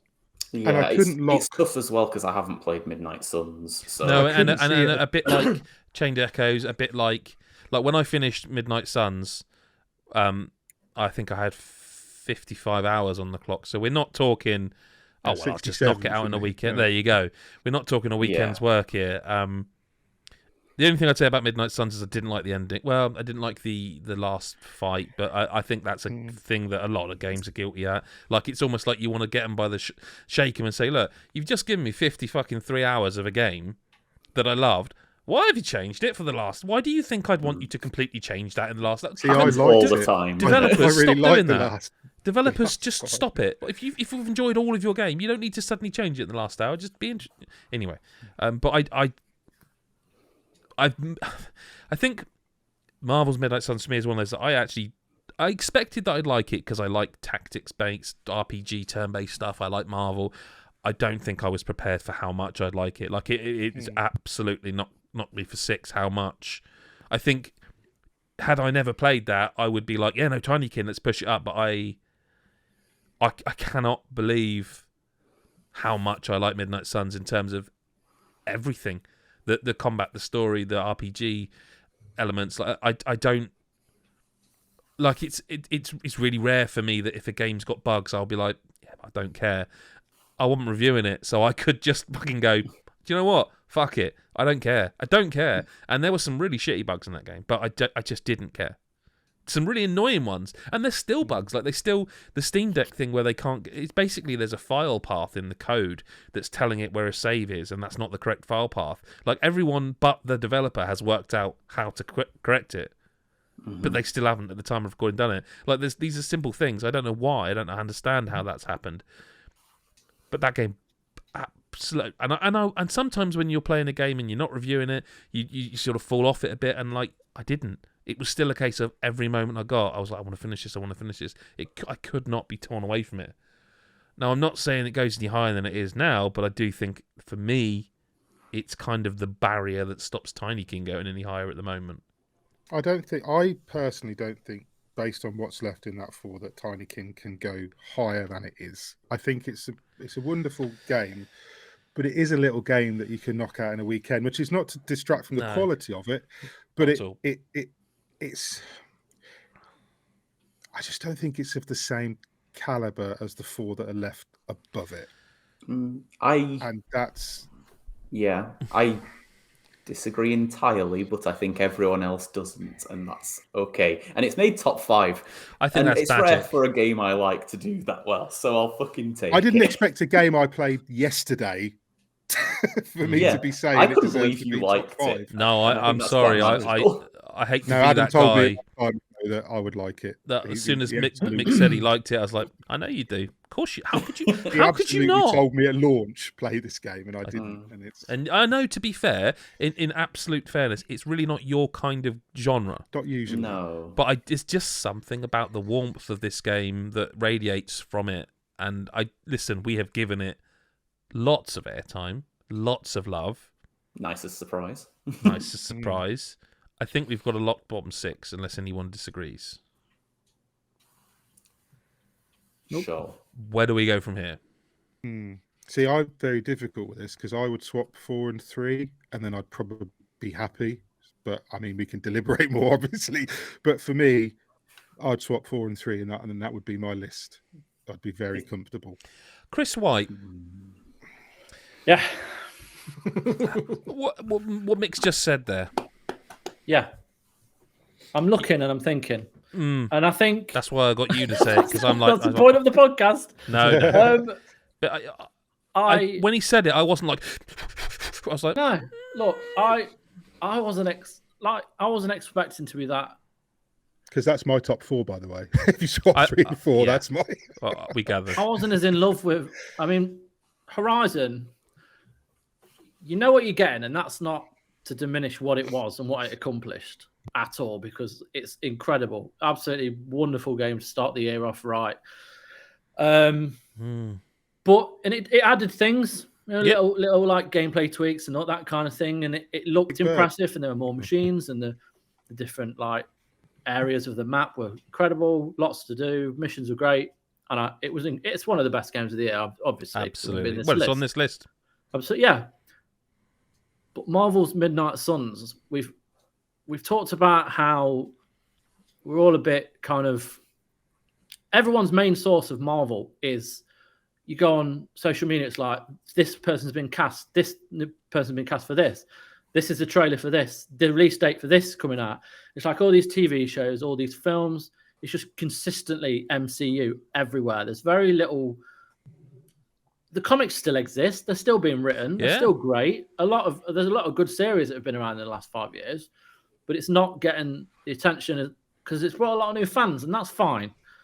But what this does is it feels like the comics. It feels fun. It's not trapped behind all these like story points and corners they've painted themselves into. Yeah, and like there's so much freedom in the world that they use. Like the characters that you play as, the people and places that they mention from across the comics. It's just very freeing to just play it and enjoy it. And there are so many little surprises. Have you seen, I mean, I know it's on the website, but have you had a chance to see the list of DLC in terms of characters that they're adding? Yeah. What was because I know what my reaction was, and I'm just intrigued. I know, have you haven't quite finished Sons? No, What was your reaction to the characters? So we're talking about like Venom, Deadpool. Yes. There's 2 there. I think. Well, I didn't know. I will look them up while you're. I don't know. It's Morbius and yeah, because Morbius is spot on. The problem with Morbius, and this Morbius is fucking this universe, Sony, fucked it. That film was weak. Now Morbius, as obviously, is an original member shit! of There was a film. It's totally. Everyone forgot it. Yeah, but he was Jared Leto, he was an original member of the Midnight Suns. So, but don't you? He fits perfectly in. Sorry. No, the reason I asked is because I have finished it. Mick's finished it, and I haven't uninstalled this huge PC game because I'm like, I am fucking loading this back up because I can't wait to see how the hell they get Venom as a playable hero. Deadpool does get mentioned once in the story somewhere, but it's more kind of like, hey, Morbius you have worked with Deadpool. Well. Is he? I don't remember that. But like, how the hell is Venom? But like that's the one but game what you were saying with that comic book stuff, I can't predict this. I can't predict how they're going to get them characters in the game. No. Because it's not MCU. No, but that's the joy of it. Absolutely. It isn't predictable, and I'm going to go back and finish it once we've got that break over Christmas, because I'm only like 30. I say only, but I'm 30 hours in, so I've still got Tis quite a but lot a to scratch. Yeah, but like I'm obviously playing it for a reason, and I've been. This is the thing. You don't have to. You don't have to. No. And it's you played nice it for guides. You've done the guides. It's done. You don't have to. It's play nice when we anymore. get a game that Absolutely we just play, and that is that deserves, for me. Yeah, absolutely, definitely 3, and then the 3 and 4 I would say are spot on.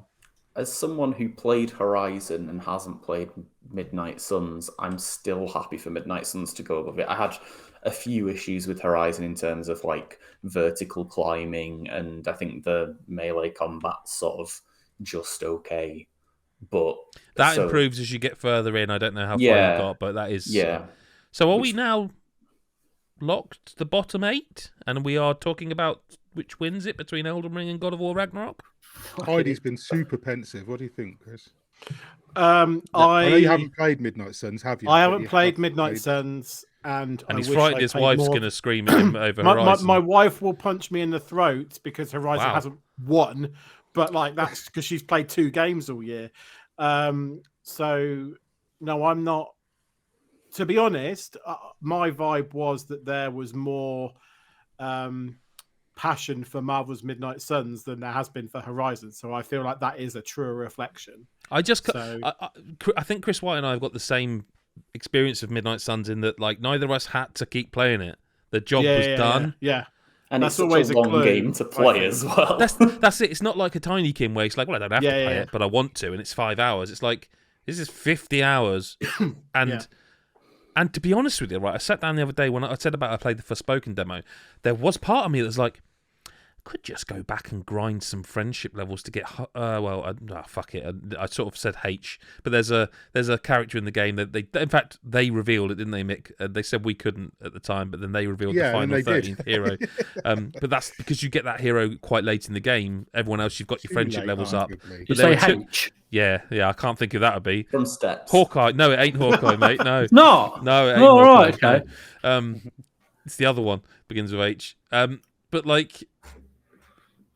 There's three of like Captain Marvel, because she was one of my favourites to use early on, and then you get people like Wolverine and others that like I stopped using her as much, so her friendship levels, and I'm like I could just carry on playing this game and get everyone maxed out, and it's like that is.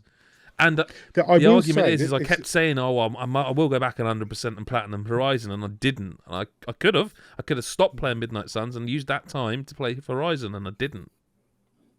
I will say as well that Midnight Suns does this wonderful thing that most tactics games like this don't. When there's a party composition, quite often you'll lock your party early on and you'll stick very with it. much so. And I feel like Midnight Suns just has no bad party compositions. No, like there is every single one, and as I said on other days, even characters I've never really gelled with, like Captain America. He's fucking brilliant. His story, his character's great, but his combat stuff is amazing. He is a badass with that shield, because he can hit 4 people in one turn. Do you know what I mean? And when you start, it's just we could just talk for hours and hours. There's so many layers. Absolutely love this game. I don't understand how people aren't waxing lyrical about it. I don't know if is it because it's Marvel and it's cool to shit on Marvel. I don't know. Maybe. Is it because it's 2K and it's cool to shit on 2K? I don't know. I just don't know. But this game is just, it's brilliant. Brilliant. Yeah. I like it at number 3. But it's not better than Elden Ring or God of War Ragnarok. Right. It's not, Mick. So don't even. Let's not do this. No, it's not. It's not. It's not.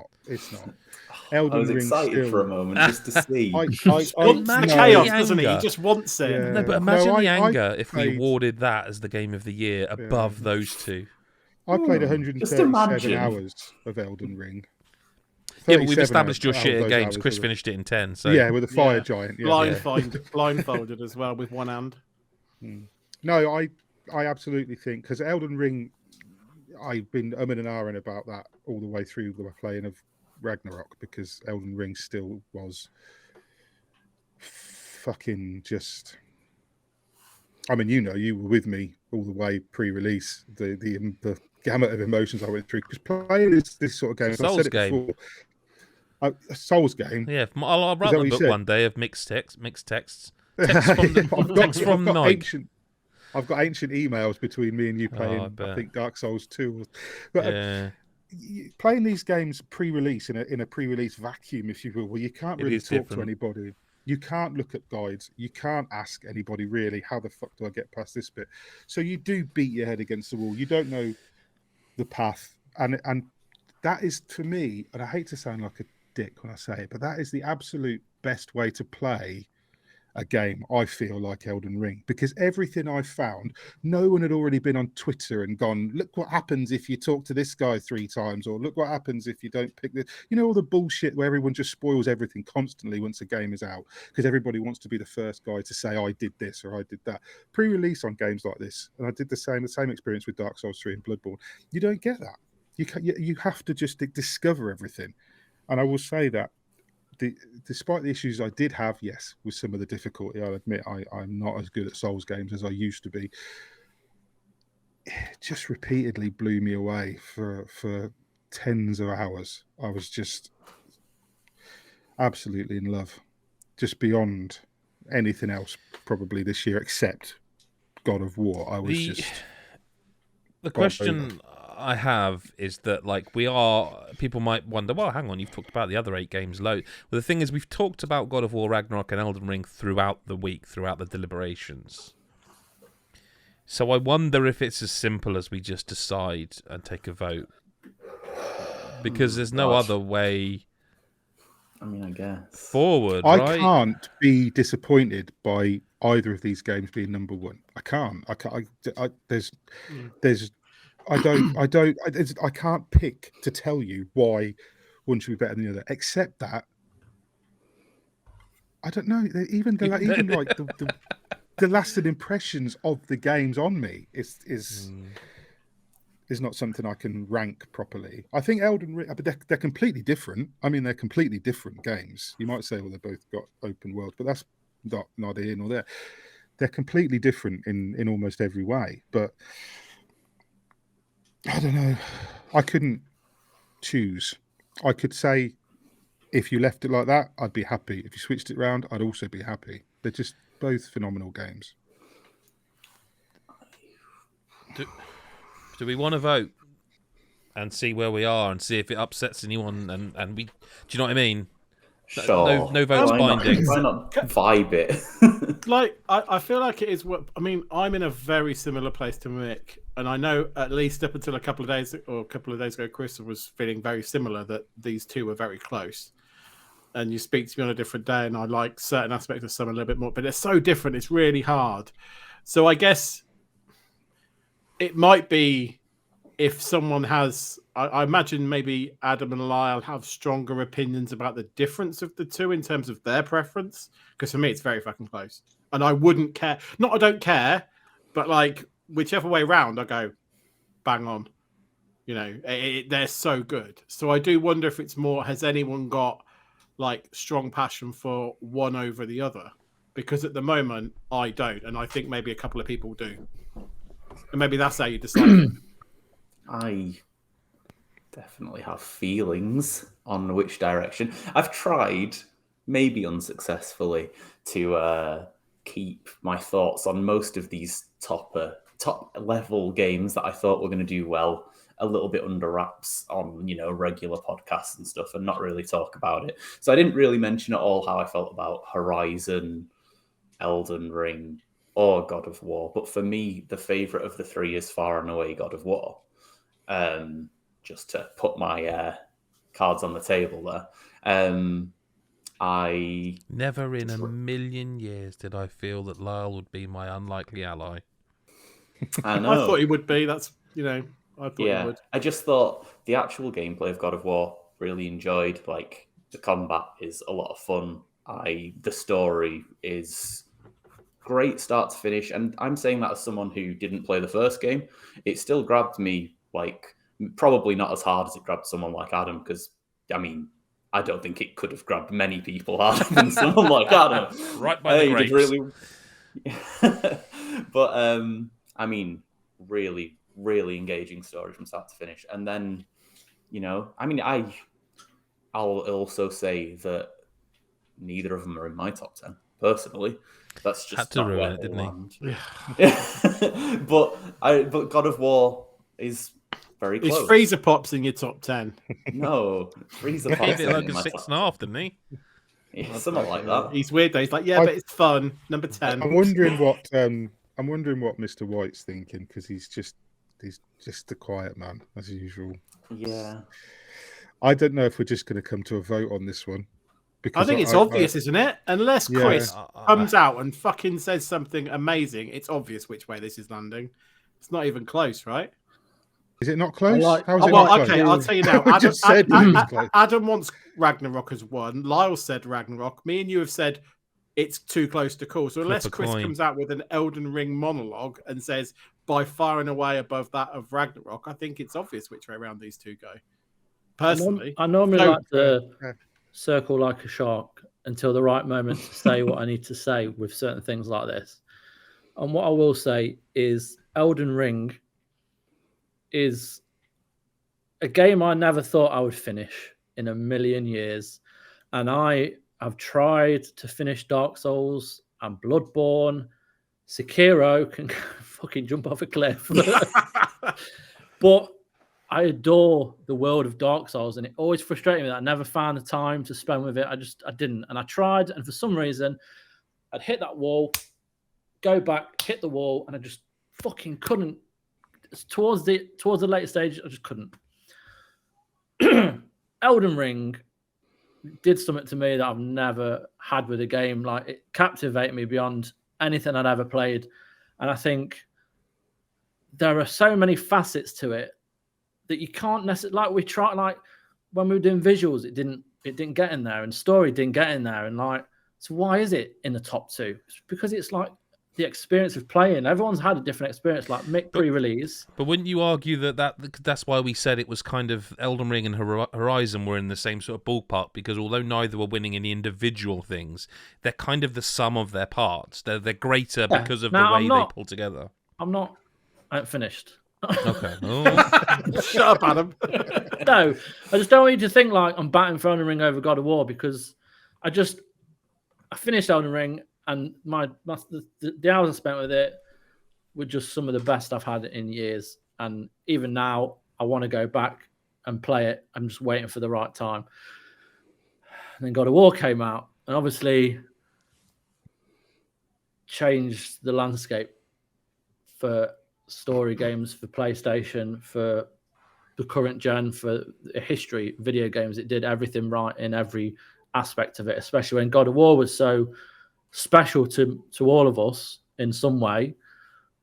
It was like we all remember the one moment in God of War that it all kind of that he gets his blades of chaos, and it's like, fucking hell, that memory that's one of the best of it.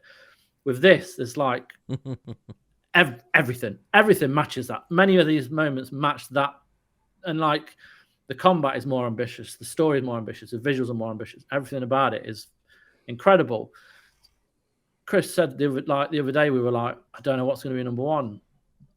And then I watched the Game Awards, and I watched Christopher Judge get the award, and the way he talked about it, and the passion he had, and it feeds into the game, it feeds into their relationships, and the story and everything about it just makes sense for it to win. And I think God of War should be one. I think it. Whereas both of them are incredible, and I love Elden Ring forever, but I think for us, I think it has to be God of War. Can't disagree. Like for me, Elden Ring, like there were a few moments. I get what you're saying, because there were a few moments for me with Elden Ring where I thought I was not going to finish it.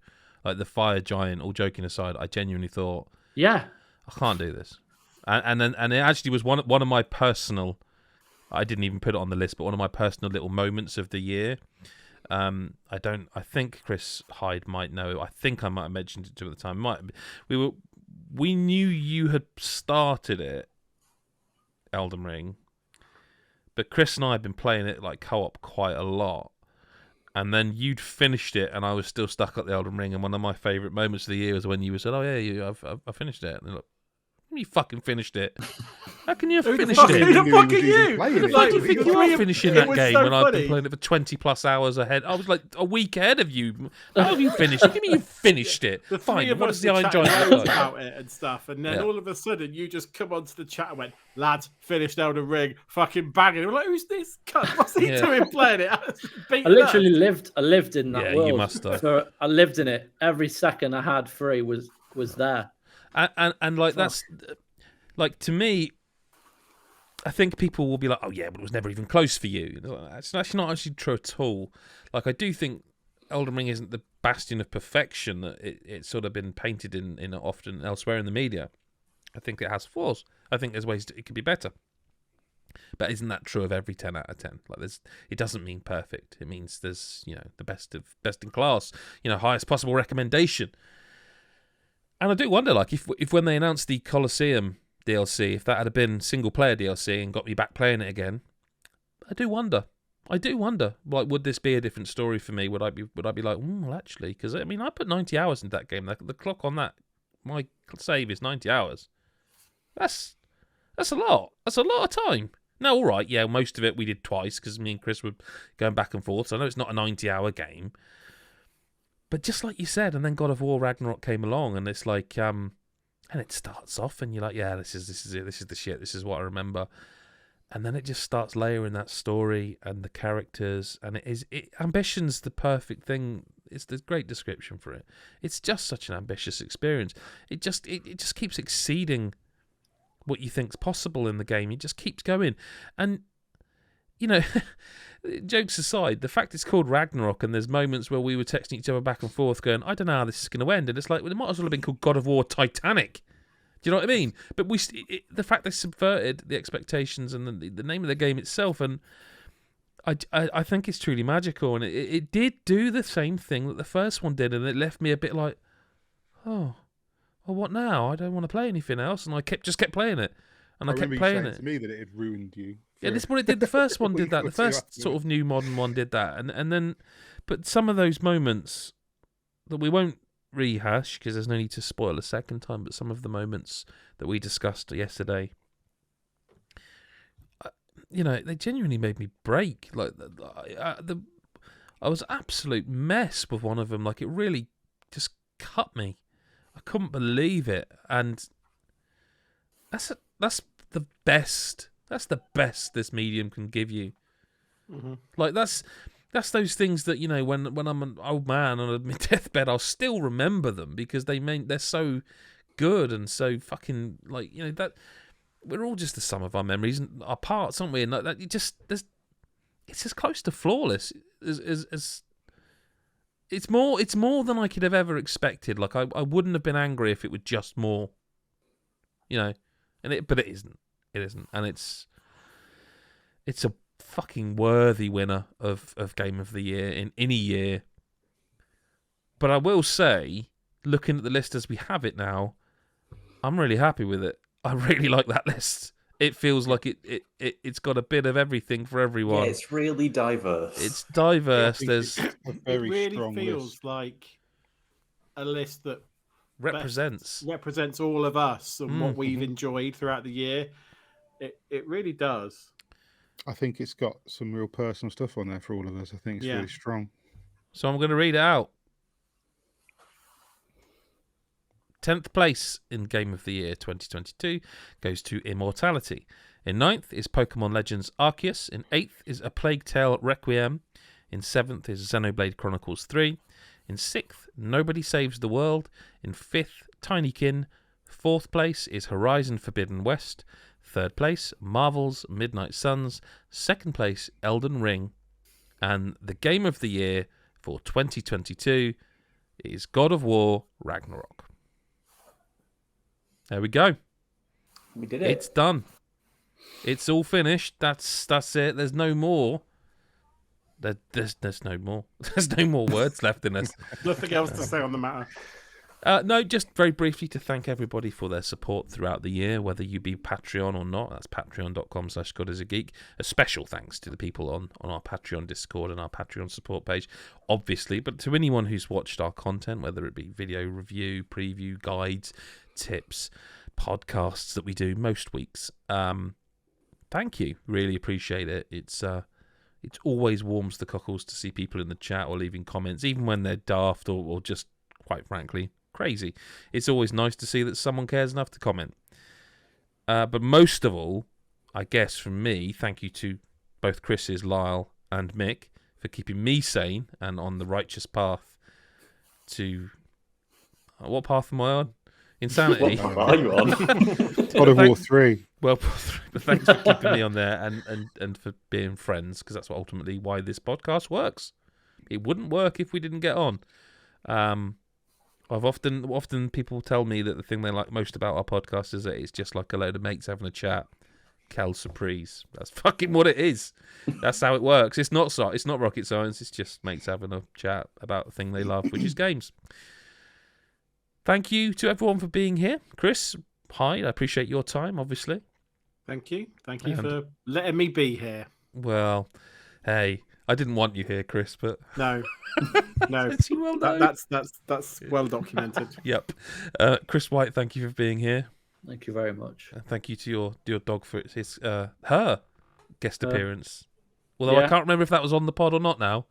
It'll be in the outtakes. Some It'll point, be probably. somewhere. Yeah. And if you want to see the outtakes, patreon.com/GodIsAGeek. Thank you to you, Lyle, for being here. And I should have said ages ago, I really like your hat. Oh, thank you very much. And Strong hat. Thanks for having me as ever. Second year, just as wonderful as the last. Wow. And Mick Fraser, where would we be without that sexy beard? I'm not sure. But worse off. Wouldn't be worth it, would it? Wherever it was. Thank you. We will be back in the new year with a regular podcast because the games, they don't stop for long, let's be honest. Hell no. No. But to everyone, like, whether you celebrate Christmas or holidays or whatever, whether you listen to this in the new year, is something to sit by the cold, outside and just cheer you up, whatever. Thank you for listening. Thanks for listening to our rambling arguments and deliberations. We really appreciate it. And we'll speak to you soon, I think, or, whenever you choose to listen. Bye-bye for now.